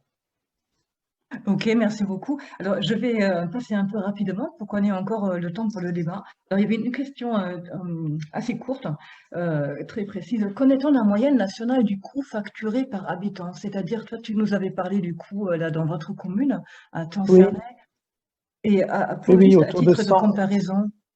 Oui. En fait, il y a de grosses différences au niveau national. Enfin, de grosses, non, il y a des différences. Mais la moyenne, on est dans ces eaux-là, c'est-à-dire 105 à 110.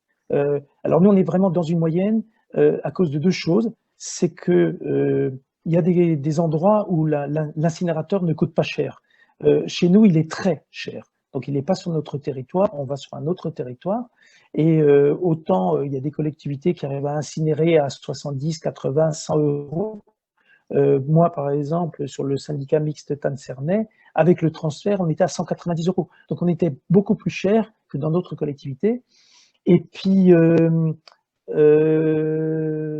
maintenant, j'ai perdu le fil de ce que je voulais répondre. Ah oui, et l'enfouissement, bien sûr. Il y a l'enfouissement, la même chose. Il y a des collectivités qui ont des vieilles décharges, ils se facturent à eux-mêmes ou l'entreprise leur facture 50 euros, 80 euros à la tonne. Nous, on la paye 135 euros. Donc, on avait de toute façon deux exutoires avec des coûts très élevés. Donc, ça nous a aussi obligés, comment dire, enfin, au moins les élus, à aller, ça a facilité, si vous voulez, la prise de décision pour aller dans cette voie-là, quoi. Donc, quand nous, on a une moyenne autour de 105 au niveau national et que nous, on est dans ces tarifs-là, si on avait les tarifs qu'on voit ailleurs, ben, on serait bien moins cher. Merci beaucoup. Alors, il y a encore une question pratico-pratique très intéressante. Elle est un peu longue et je me permets de la lire. Donc, bonjour, est-ce qu'il est indispensable de mettre les déchets recyclables propres dans des bacs jaunes directement sans sac plastifié jaune? Ceci dans un but de diminuer un déchet évitable. Peut-on se procurer des composteurs pour les particuliers via la ville de Millau ou le département peut-être? Voilà, merci beaucoup. Donc, peut-être que je ne sais pas, est-ce que tu peux répondre je à vais la déjà première répondre partie, bac et ensuite sac. pour Millau, je Oui, pense que peut-être qu'on oui, trouvera oui. d'autres Donc, bac et sac, nous sommes restés sur le sac. Aujourd'hui, nous sommes en extension de consigne de tri. Nos sacs, quand ils sont pleins, ils ne sont pas très lourds. Parce qu'en fait, vous mettez tous les plastiques, donc ça allège, ça fait du volume, mais ça ne fait pas de poids. Donc ça, c'est une histoire de travail, de conditions de travail pour le ripper. Le ripper, c'est la personne qui est derrière le camion, qui ramasse. Après, bien sûr, le bac, on économise ce sac jaune, sauf que dans le bac, quand vous avez un bac rempli, il n'y a pas de contrôle visuel possible. Alors que dans le sac, le Reaper, encore une fois, fait ce contrôle. Donc, ça oblige les gens à ne pas essayer de... moi, je sais qu'il y en a, de temps en temps, ils sont embêtés avec leurs couches. Et puis, comme c'était le camion passé là, hop, on cache ça, on essaie de cacher ça. Donc, dans un bac, c'est très facile. Dans un sac, on le remarque tout de suite, quoi. Ça permet aussi que quand il y avait, par exemple, une bouteille, moi, j'ai vu ça là chez les voisins il n'y a pas longtemps, il y avait une bouteille en verre, elle n'a rien à faire là-dedans. Le sac est resté sur le trottoir, une étiquette. On vous dit téléphonez-nous, on vous explique pourquoi on ne l'a pas pris. Quand vous avez un bac, plusieurs personnes qui mettent des choses dedans, voilà, vous ne savez pas qui c'est, enfin bon, ça peut être, mais on ne le voit pas, quoi. On ne le voit pas ou on le voit trop tard, etc. Donc ça nous permet aussi d'avoir un flux de tri qui est plutôt de bonne qualité. C'est encore une fois, la qualité, elle se fait à partir du début, pour le biodéchet, pour les tris, etc. Ça, c'est une chose. Après, par exemple, pour nous, bien sûr que on tend une prime pour les gens, on vendait des composteurs. Enfin, nous, on ne voulait pas de composteurs. Enfin, moi, quand je suis arrivé, j'ai arrêté les composteurs en plastique. C'était que des composteurs en bois qui étaient faciles à réparer s'il y avait une planche qui cassait, fait avec du bois local et non pas qui vient de je ne sais pas où, par des entreprises d'insertion, etc. Aujourd'hui, les composteurs, honnêtement, sont en plastique, entre autres, sont tellement peu chers dans un supermarché. Je ne voyais pas pourquoi on devait aider les gens à en acheter. C'est aussi c'est une facilité, je pense, pour les élus pour dire nous, on a fait notre job. Je parle par exemple de la Corse, que je connais bien, j'ai rencontré pas mal de gens. Ils achètent des dizaines de milliers de composteurs, ils distribuent ça à tout le monde et ils ont l'impression d'avoir fait leur boulot. Ce qui est une catastrophe puisque le composteur en plastique, on le retrouve à la déchetterie 6 mois ou 1 an après. Après, comment, à 1 000 €, je ne sais pas. Oui, il me semble que la communauté de communes, elle permet de, je crois qu'elle donne, elle permet de récupérer pour 10 €, je crois, une somme modique des composteurs en bois. Alors nous avons une question, à mon avis, ça nous intéresse tous, c'est bien d'avoir posé. Est-ce que vous avez eu des problèmes de fraude par rapport à la taxe incitative? Par exemple, des gens qui mettraient dans leur sac ou qui mettraient leur sac dans le conteneur du voisin, ou ce genre de choses. Est-ce que vous avez observé ce genre de comportement ou est-ce que tout le monde a joué le jeu? Alors, c'est la question qui revient tout le temps, tout le temps, tout le temps. Donc, pour nous, c'était assez simple. On part d'un point A, donc avant, et puis après, on arrive au point B.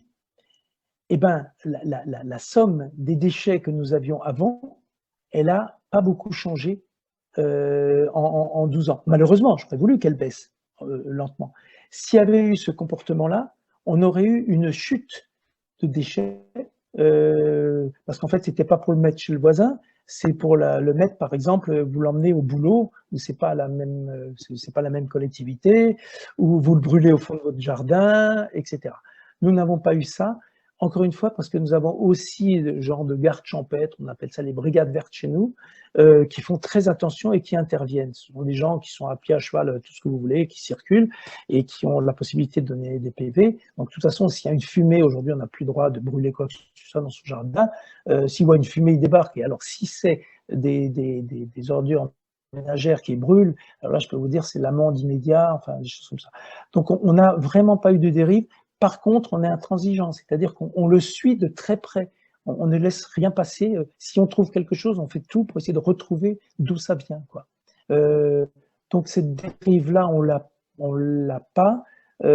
Par contre, comme dit, on a senti les glissements, c'est-à-dire de la poubelle grise, on a senti le glissement vers les sacs jaunes et puis vers les déchets. Et quand on fait le total, on retombe sur le chiffre qu'on avait avant. Donc cette dérive-là, elle n'est pas supérieure à d'endroits où il n'y a rien, parce que même là où vous n'avez pas de redevance incitative, vous avez des gens, parce qu'ils ne comprenaient pas pourquoi, qui vont vous mettre un frigo en pleine nature, quoi. Enfin, ça, c'est totalement exceptionnel chez nous. Ah, tout à fait. Alors, il y a eu aussi des remarques très pertinentes et intéressantes sous la rubrique questions et réponses. Je ne sais pas si tout le monde est allé faire un petit tour là.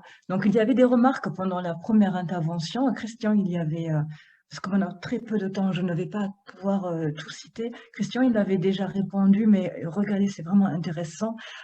Entre autres, une participante qui s'appelle Laurence Michel nous fait remarquer. Donc, il me semble qu'il faut éviter de déplacer des biodéchets et de les traiter au plus près de leur lieu de production.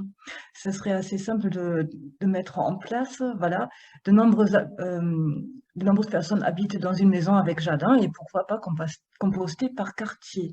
Cela crée du lien entre les habitants et le vivant. Alors, Voilà, une remarque que j'ai trouvée c'est tout à fait juste. Tout ce qui est écrit ici est juste, sauf que il faut le faire, exactement ce qu'il faut faire, mais on ne captera, et toutes les expériences le montrent, que peut-être entre 10 et 20% des biodéchets. Or, nous, aujourd'hui, on en capte presque 80% et on espère arriver à 90%. Donc, on n'est pas du tout dans les mêmes tonnages. Par contre, c'est bien de le faire parce qu'il y a ce lien, parce qu'il y a ça. Il faut vous imaginer quand même, vous calculez chez vous ce que ça représente, 60 kilos ou 80 kilos de biodéchets multiplié par 4, c'est 320 kilos pour une famille. Alors quand vous êtes dans une maison peut-être, mais dans un appartement, vous les avez aussi, et en pied d'immeuble, c'est pas possible. Je ne sais pas ce que vous allez d'abord en faire, c'est des tonnages énormes. Il faut ramener ça sur un immeuble, vous faites multiplier par le nombre. C'est pas les gens qui veulent. Chez nous, c'est tout le monde qui est collecté. Et c'est la grande différence entre ceux qui font pied d'immeuble. Alors, il y a 5 appartements sur les 30 qui vont jouer le jeu, mais les 25 autres. Et puis, même à la maison, c'est pas tout à fait la même chose puisque nous collectons tout. La viande, le carnet, etc. Quand vous faites ça dans votre jardin, vous risquez quand même d'avoir des rats, etc., des renards. Chez nous, il y a beaucoup de renards, par exemple, etc. Et donc, oui, il faut les deux, mais ça ne sera que un peu plus marginal, quoi, je veux dire. C'est là-dessus. Merci. Oui. Excuse-moi, Michel, je suis obligée de te couper. Nous commençons à avoir aussi un participant à lever la main, Jean-François Rousset. Voilà, donc je donne la parole maintenant à Laurent qui va gérer le débat qui j'espère pouvoir s'en suivre. Voilà, on a très peu de temps. Merci.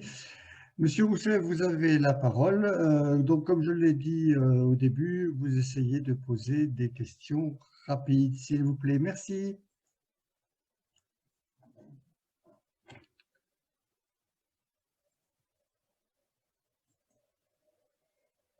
Monsieur Rousset, votre micro est fermé.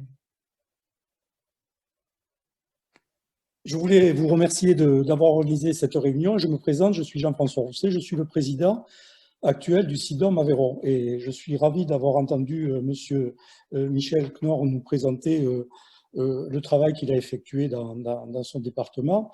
Et je suis rassuré parce que je vois que les objectifs que nous partageons sont les mêmes. C'est-à-dire que nous, on a vraiment l'intention de commencer très tôt la gestion des déchets au niveau du département, en faisant de la pédagogie qui irait même jusqu'au moment de la consommation. C'est-à-dire que dès le moment de la consommation, les Aveyronnais ont leur mot à dire. Ensuite, bien entendu, nous considérons que par la pédagogie, on va pouvoir favoriser tous les gestes du tri et l'Aveyron va passer à l'extension des consignes de tri en 2022. C'est la raison pour laquelle le SIDOM investit beaucoup dans le nouveau centre de tri qui s'appelle Écotri à Millau. Et aujourd'hui, nous inaugurions une très grande plateforme de compostage à Millau qui va permettre de traiter tous les déchets verts de la communauté de communes de Millau qui vont aller sur des GAEC pour produire des produits bio. Mais notre volonté, c'est aussi de traiter la totalité des déchets qui seront collectés au niveau de l'Aveyron, de les amener dans la future usine qui s'appelle Kéréa, et qui, au terme de tous les traitements qui auront été mis en route, de tous les process, ne produiront que 30% du tonnage arrivant qui seront enfouis, alors qu'actuellement, 100% des tonnages sont enfouis à Trifil. Et pour cela, la DSP qui est conduite par le SIDOM et qui aura droit de regard, droit d'intervenir et qui fera appel à tous les gens qui auront bien envie de participer à cette surveillance, seront très vigilants pour que tous les critères et tous les engagements portés par les industriels soient respectés. Voilà. Et pour ce qui concerne les biodéchets, le choix qui a été fait en Aveyron, c'est la collecte dans des, enfin, on va l'annoncer progressivement, mais la collecte qui sera faite dans des sacs bruns qui seront collectés en même temps que les ordures ménagères et qui seront triés par un robot dès leur arrivée dans l'usine de traitement. Voilà. Et ensuite, donc, tous les process permettront de valoriser la majorité des déchets pour n'avoir que vraiment les déchets ultimes enfouis. Voilà. Donc, je ne veux pas rentrer dans le détail des chiffres, mais pour ce qui concerne les tonnages annoncés,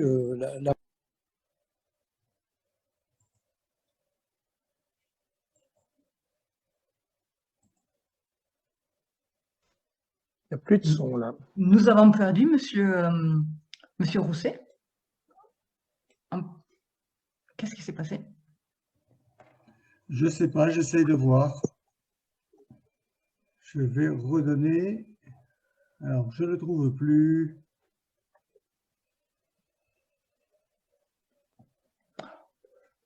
Monsieur Rousset. Ah. Le micro coupe. Non, je me suis trompé, pardon. Je me suis trompé de personne. C'est que ça bouge tout le temps. Le micro est coupé de Monsieur Rousset. Il faut lui redonner la parole. Il faut lui donner la... Oui. On a retrouvé, c'était une déconnexion. Voilà. Alors, c'est ce qui est dans le dossier, si vous voulez. Les prévisions démographiques, c'est celles de l'INSEE. Voilà, on ne les invente pas. Après, nous, on tient compte aussi de l'évolution des mentalités, de la capacité qu'ont les Aveyronnais, qui sont des bons citoyens, de trier au maximum, d'aller vers le plus de zéro déchet possible par la prévention, la mise en route d'un tri sélectif des biodéchets et la mise en place d'une tarification incitative qui sera bien sûr mise dans notre département comme dans la plupart des départements. Il y a une réflexion qui est menée à ce sujet. Et le tonnage total sera pour 284 000 Aveyronnais, donc de 76 631 tonnes, qui correspondront à 58 490 tonnes d'ordures ménagères résiduelles, 12 989 tonnes de tout venant, 3 978 tonnes de refus et 1 175 tonnes de biodéchets. Voilà. Mais je crois que la bataille des chiffres, elle n'est pas intéressante. Ce qu'il faut, c'est qu'on ait tous le sentiment qu'on a un intérêt commun à traiter le mieux possible la totalité des déchets, de les valoriser, de rendre ce qui est réutilisable par la nature, ce qu'on lui a emprunté pour mieux vivre, entre guillemets, et aboutir à un enfouissement, puisqu'il n'y aura pas d'incinérateur en Aveyron, bien sûr, à un enfouissement qui sera de 30% de quantité apportée à l'usine Kerea. Voilà. J'ai peut-être été un peu long, mais je suis vraiment je vous remercie de m'avoir permis de dire tout ça. Voilà, parce qu'il y a des débats qu'il ne faut pas envenimer pour le plaisir d'envenimer. Nous, on est très ouverts et on est prêt à vous recevoir pour discuter de tout ça. Voilà, merci beaucoup. Merci. Alors, moi, je voudrais réagir, si vous le permettez. Mais tout simplement, vous venez de dire qu'il ne fallait pas de bataille de chiffres, mais enfin, j'ai quand même entendu le dernier chiffre que vous venez de citer, en parlant du tonnage de 76 000. Vous avez parlé de 58 000 tonnes venant des ménages, c'est-à-dire en gros pour 280 000 habitants, 200 kilos par habitant. Alors que dans la démonstration que nous a fait M. Knoer, il va peut-être pouvoir apporter des précisions, on est à moins de 100 kilos. Mais je suis ravi d'avoir entendu la présentation de M. Knoer parce qu'on a tous à gagner à aller chercher à droite et à gauche les meilleures solutions. Voilà. Et quand je vous dis qu'il ne faut pas aborder la bataille des chiffres, c'est parce qu'avec des chiffres, on s'affronte, alors qu'avec des idées et des solutions, on doit dépasser le problème des chiffres. Voilà. Très bien, merci. Est-ce qu'il y a d'autres demandes de parole? Alors, je n'en vois pas.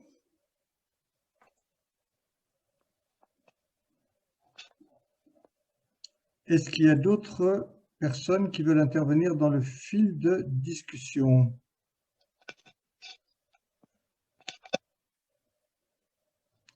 Bien, si je reprends la main par rapport à M. Rousset, bien sûr, pas ce soir, mais on peut très bien reprendre contact ou ses services par rapport à voilà, ce que j'ai présenté et ce que j'ai vu un peu à travers l'Europe, ou la France d'ailleurs, hein, puisque j'ai quand même un peu navigué à travers la France aussi. Voilà, alors il y a 2 demandes de prise de parole. Alors, la première, alors je n'ai pas pris le temps de regarder si elles étaient arrivées en même temps. Donc, la première que je vois, c'est Dominique Sériès. Donc, je donne la parole à Dominique Sériès.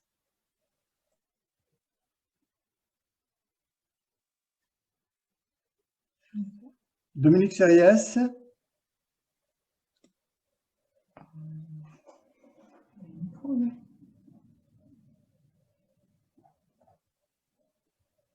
Bon, ben, je vais donner la parole à Laurence Michel alors. Laurence Michel, vous avez la parole. Oui, je ne sais pas si on m'entend. Oui, très bien. Oui, vous m'entendez? D'accord, ok. Donc bonsoir à tous. Moi, je voudrais revenir sur les propos du président du SIDOM qui sont contradictoires avec ce que Christian Roussel nous a annoncé dans sa présentation, qui parle d'incinération sur le projet Solena à Vivier.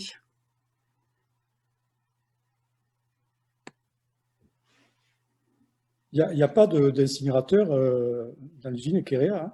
C'est pas du tout. C'est pas du tout envisagé. Non, il n'y a pas d'incinération. D'accord. Et l'autre chose aussi que j'aimerais évoquer avec vous, c'est la situation de ce projet au cœur d'une zone qui est très, très habitée.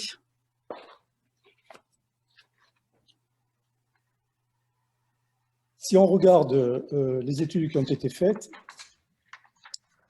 bien sûr, on constatera que tout ce qui est réglementaire a été respecté. Voilà. Mais après, on est bien conscient que ce type d'installation va créer des changements et peut amener des nuisances. Voilà. Mais tout sera fait pour que les nuisances soient le plus minime possible, avec des process de surveillance et de maintenance, et qui peuvent faire changer les choses si les nuisances deviennent trop insupportables. Voilà, enfin. Après, si on prend le cahier des charges, les distances sont respectées, les terres, de toute façon, n'auront jamais la vocation à être des terres agricoles. Voilà, enfin, vous pouvez reprendre le dossier qui est énorme. Hein. Franchement, il y a beaucoup à discuter, il y a certainement des points à améliorer. Et les risques par exemple. Et donc, voilà, moi, j'aimerais vous faire une demande. Je suis viviégeoise. Je souhaiterais que vous veniez sur le territoire pour nous faire une présentation de ce projet à l'ensemble de la population, chose qui n'a jamais été faite depuis l'origine de ce projet. C'est quelque chose qui est envisageable. Voilà. Ah oui, mais je voudrais que ce soit plus qu'envisageable. Bon, je ne vais pas monopoliser plus la parole. Oui. Merci. Il y a une autre. Ce soir, ouais. Voilà. Ouais. Ok, la proposition a été entendue par Monsieur Rousset, qui, je pense, ne manquera pas d'y donner une suite favorable. Il y a Monsieur Momzorek qui veut prendre la parole. Oui, bonsoir. J'aimerais poser une petite question à Monsieur Jean-François Rousset. Le SIDOM a lancé un appel d'offres sur le critère du plan départemental des déchets. Ce plan départemental des déchets envisageait donc une installation sur Flavin ou Balstac. Et l'usine de traitement, elle était donc normalement, elle ne devait pas s'implanter à proximité de l'usine Seveso, d'un camp militaire ou d'un aérodrome. Et c'est bien marqué dans le plan départemental. Alors, Vivier, et donc cette usine l'usine Solena s'implante à proximité de l'usine Seveso qui va passer seuil haut. Donc, il n'a pas respecté les termes, les critères du plan départemental. Donc, son appel d'offres est attaquable en justice. Merci. L'usine Seveso est à 200 mètres de la future usine Kerea. Voilà, donc c'est réglementairement compatible avec la réglementation. Voilà. Je vais me permettre de faire une petite réponse. Alors, il est possible qu'effectivement, Monsieur Rousset, par 2 fois, vous venez de préciser que vous avez respecté la réglementation, je l'imagine. Mais les réglementations sont heureusement faites aussi pour évoluer, parce que si nous avions encore, par exemple, je vais prendre l'amiante, les réglementations que nous avions il y a 40 ans, ben, on voit les dégâts que ça a fait. Donc heureusement, les réglementations sont faites pour évoluer et on peut espérer qu'en la matière, elles évolueront. Alors, j'ai encore deux mains levées, mais c'était deux personnes qui avaient déjà pris la parole. Est-ce que vous souhaitez la reprendre, Madame Michel? Non, non, mais laissez la parole à d'autres personnes, allez-y. D'accord. Alors, est-ce qu'il y a d'autres personnes qui souhaitent prendre la parole? Pour l'instant, je n'en ai pas d'autres que celles qui viennent déjà d'intervenir.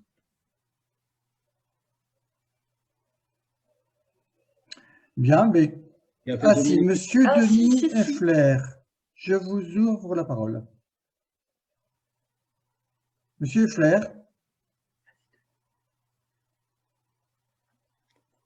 Monsieur Effler, votre micro est éteint.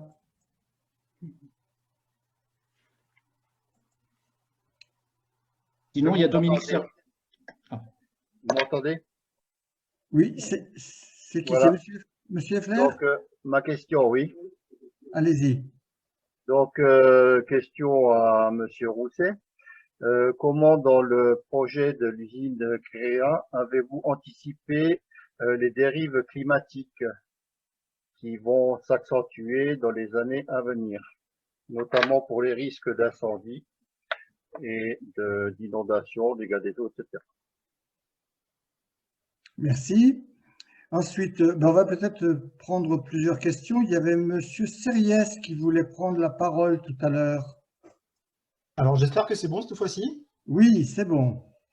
Alors, plus que des questions, c'est des remarques très rapidement, notamment par rapport à l'intervention de Monsieur Rousset. Alors, il se trouve que moi, j'ai siégé au SIDOM sur la période 2008-2014.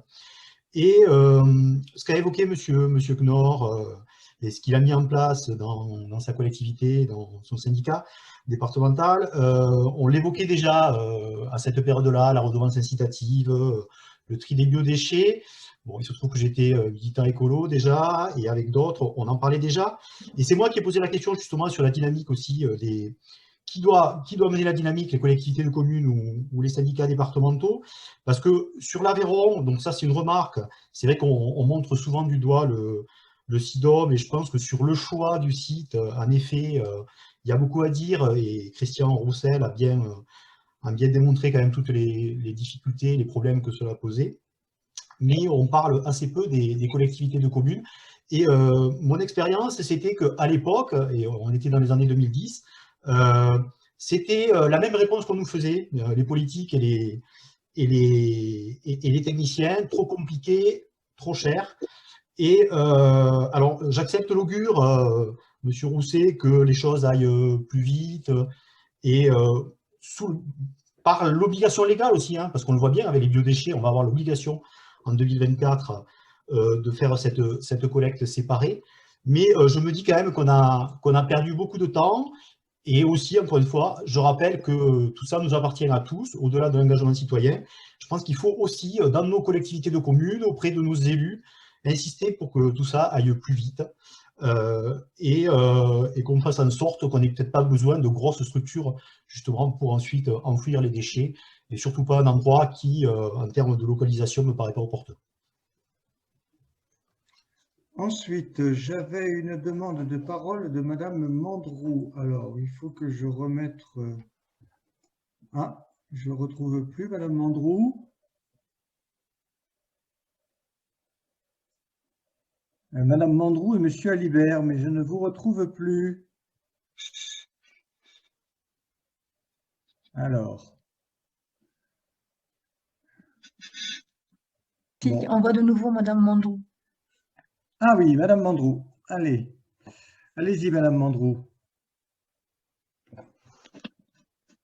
Bonjour, est-ce que vous m'entendez? Très bien. Voilà. Bonjour. Oui, donc moi je suis vice-présidente au SIDOM et je suis nouvelle élue au SIDOM, hein, c'est mon premier mandat. C'était pour répondre à quelques questions. Je ne vais pas parler de Solena, Monsieur Rousset est là, il le fera mieux que moi. Simplement, il y a eu quelques petites questions concernant par exemple les composteurs. Je suis représentante d'Ouest Aveyron Communauté également. Nous, c'est un ESAT qui nous fait les composteurs, il nous les envoie, il nous les vend de 45 € et on les revend à 15 € à la population. Je rejoins le monsieur, effectivement, qui fait quoi, ça dépend de l'organisation de chaque territoire. Certains SIDOM ont la main sur tout, c'est-à-dire la collecte, le transport et le traitement. Ce n'est pas le cas en Aveyron. Donc, c'est à chaque territoire de mettre en place ou pas la tarification incitative. Sur Ouest Aveyron Communauté, nous sommes dans la démarche de la mettre. Et je trouve qu'on n'a pas assez insisté, je remercie M. Coher de l'avoir fait, sur la prévention. Je pense qu'effectivement, le meilleur déchet, c'est celui qu'on ne fait pas, qu'on ne produit pas. Et je le remercie pour toutes les bonnes idées qu'il m'a données, puisque nous allons, nous aussi, on veut composter au maximum, on veut mettre en place la tarification incitative et faire la collecte séparée des biodéchets, mais on veut aussi faire beaucoup de prévention. Et on voudrait sortir un peu, si vous voulez, des campagnes d'affichage, bien sûr, il le faudra, etc., mais sortir un peu des sentiers battus pour... il faut faire comprendre aux Aveyronnais, à toute la population de toute manière, que c'est un combat qui est entre guillemets perpétuel, quoi, hein. C'est pas parce qu'on va faire un effort une fois, il va falloir se déranger un peu, mais après il faudra peut-être se déranger encore plus et encore plus.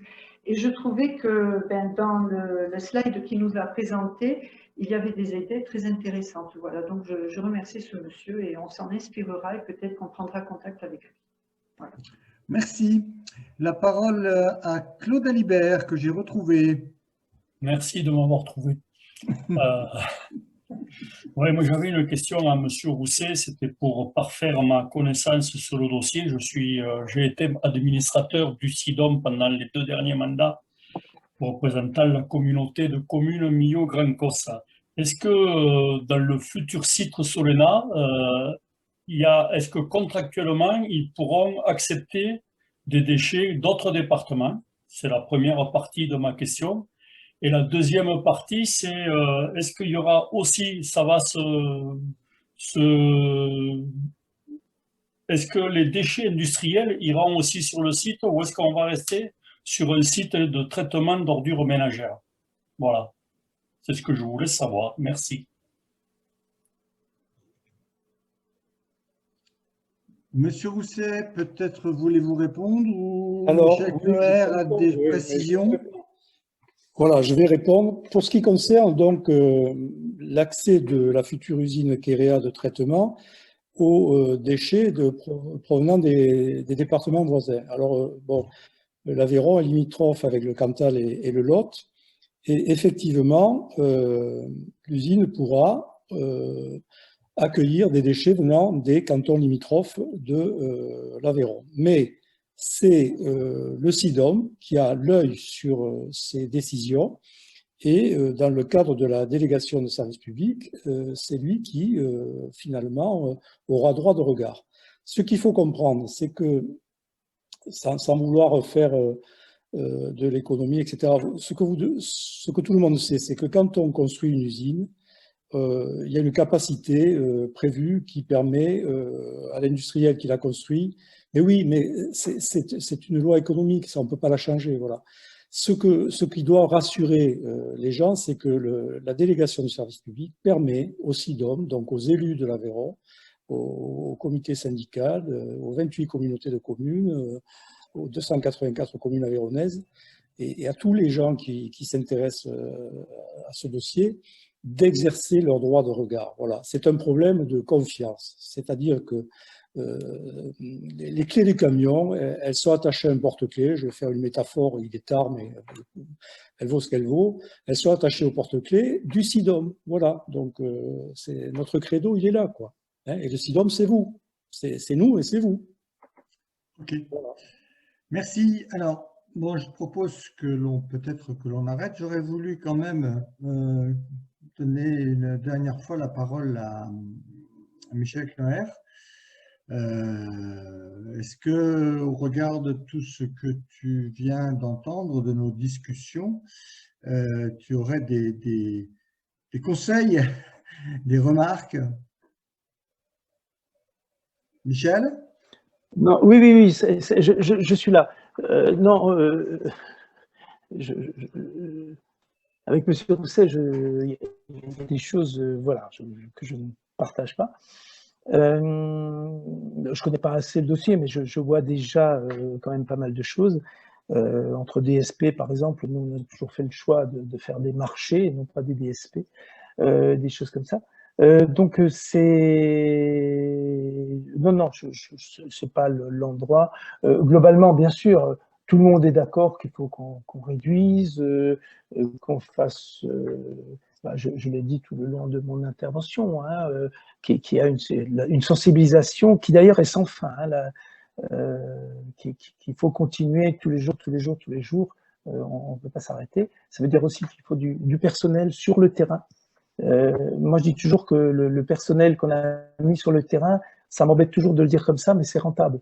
J'ai une formation économique, et voilà. Il ne faut pas non plus tout mettre sur les machines. L'histoire des sacs, on pourra en discuter avec M. Ouellet peut-être, parce que j'ai quand même visité aussi une usine qui fonctionnait comme ça, qui fonctionnait moyennement d'ailleurs, justement. Il y a plein de choses, quoi. Après, voilà, c'est les choix aussi de chaque élu sur son territoire. Moi, aujourd'hui, je ne suis plus élu, à la limite, je suis à disposition autant, si vous voulez, des élus que de la société civile. J'ai rien à dire. Il faut bouger, et puis il faut bouger vite. Je crois que on se rend pas compte, mais la demande et l'obligation, on est obligé d'aller très très vite dans les prochains temps. Tous ceux qui ont pris de retard, parce que pour moi c'est un retard énorme, quand on sait que j'ai parlé beaucoup des échéances, ça fait 10 ans ou 8 ans qu'on sait qu'il y a une échéance d'ici 2 ans, quoi. Et je n'ai jamais compris pourquoi on bougeait aussi peu en France, ce qui n'est pas le cas des autres pays. C'est assez surprenant. Moi, je ne sais pas exactement d'où vient ce blocage ou cette peur. Je ne sais pas si c'est parce qu'on a des élections tous les 3 ans ou les 2 ans qui bloquent. Voilà. Mais pourvu qu'on avance, mais surtout qu'on avance bien et vite, quoi. La population est en attente. Merci. Alors, j'avais dit que je terminais, mais Monsieur Rousset, une question vous a été posée par rapport aux déchets industriels où, semble-t-il, vous n'avez pas répondu. Est-ce que c'est possible de répondre, s'il vous plaît? Alors, il y a le problème de la définition des déchets industriels. Alors, ce qui va être pris dans l'usine Keras, ce seront les tout venants. Après, les déchets industriels, ils ont des filières bien identifiées qui démarrent dans les déchetteries. Voilà, donc il y a les peintures, il y a les huiles, il y a les métaux, enfin tout ça font partie il y a des REP, enfin il y a des filières bien identifiées, hein. Voilà, ma réponse c'est ça, hein. Merci. Alors, j'ai vu que dans le fil de discussion, il y a d'autres questions. Nous allons noter tout cela et les transmettre à qui de droit, parce que là, bon, on va peut-être pas poursuivre la réunion trop tard. Merci à tous les participants. Merci à Christian Roussel et à Michel Knoer pour leurs interventions. Rendez-vous peut-être une autre fois pour poursuivre cette discussion. On va voir entre nous si on peut faire avancer les choses et de quelle manière. Et j'allais dire bonne soirée, mais plutôt bonne nuit. À bientôt. Au revoir. Bonsoir à tous.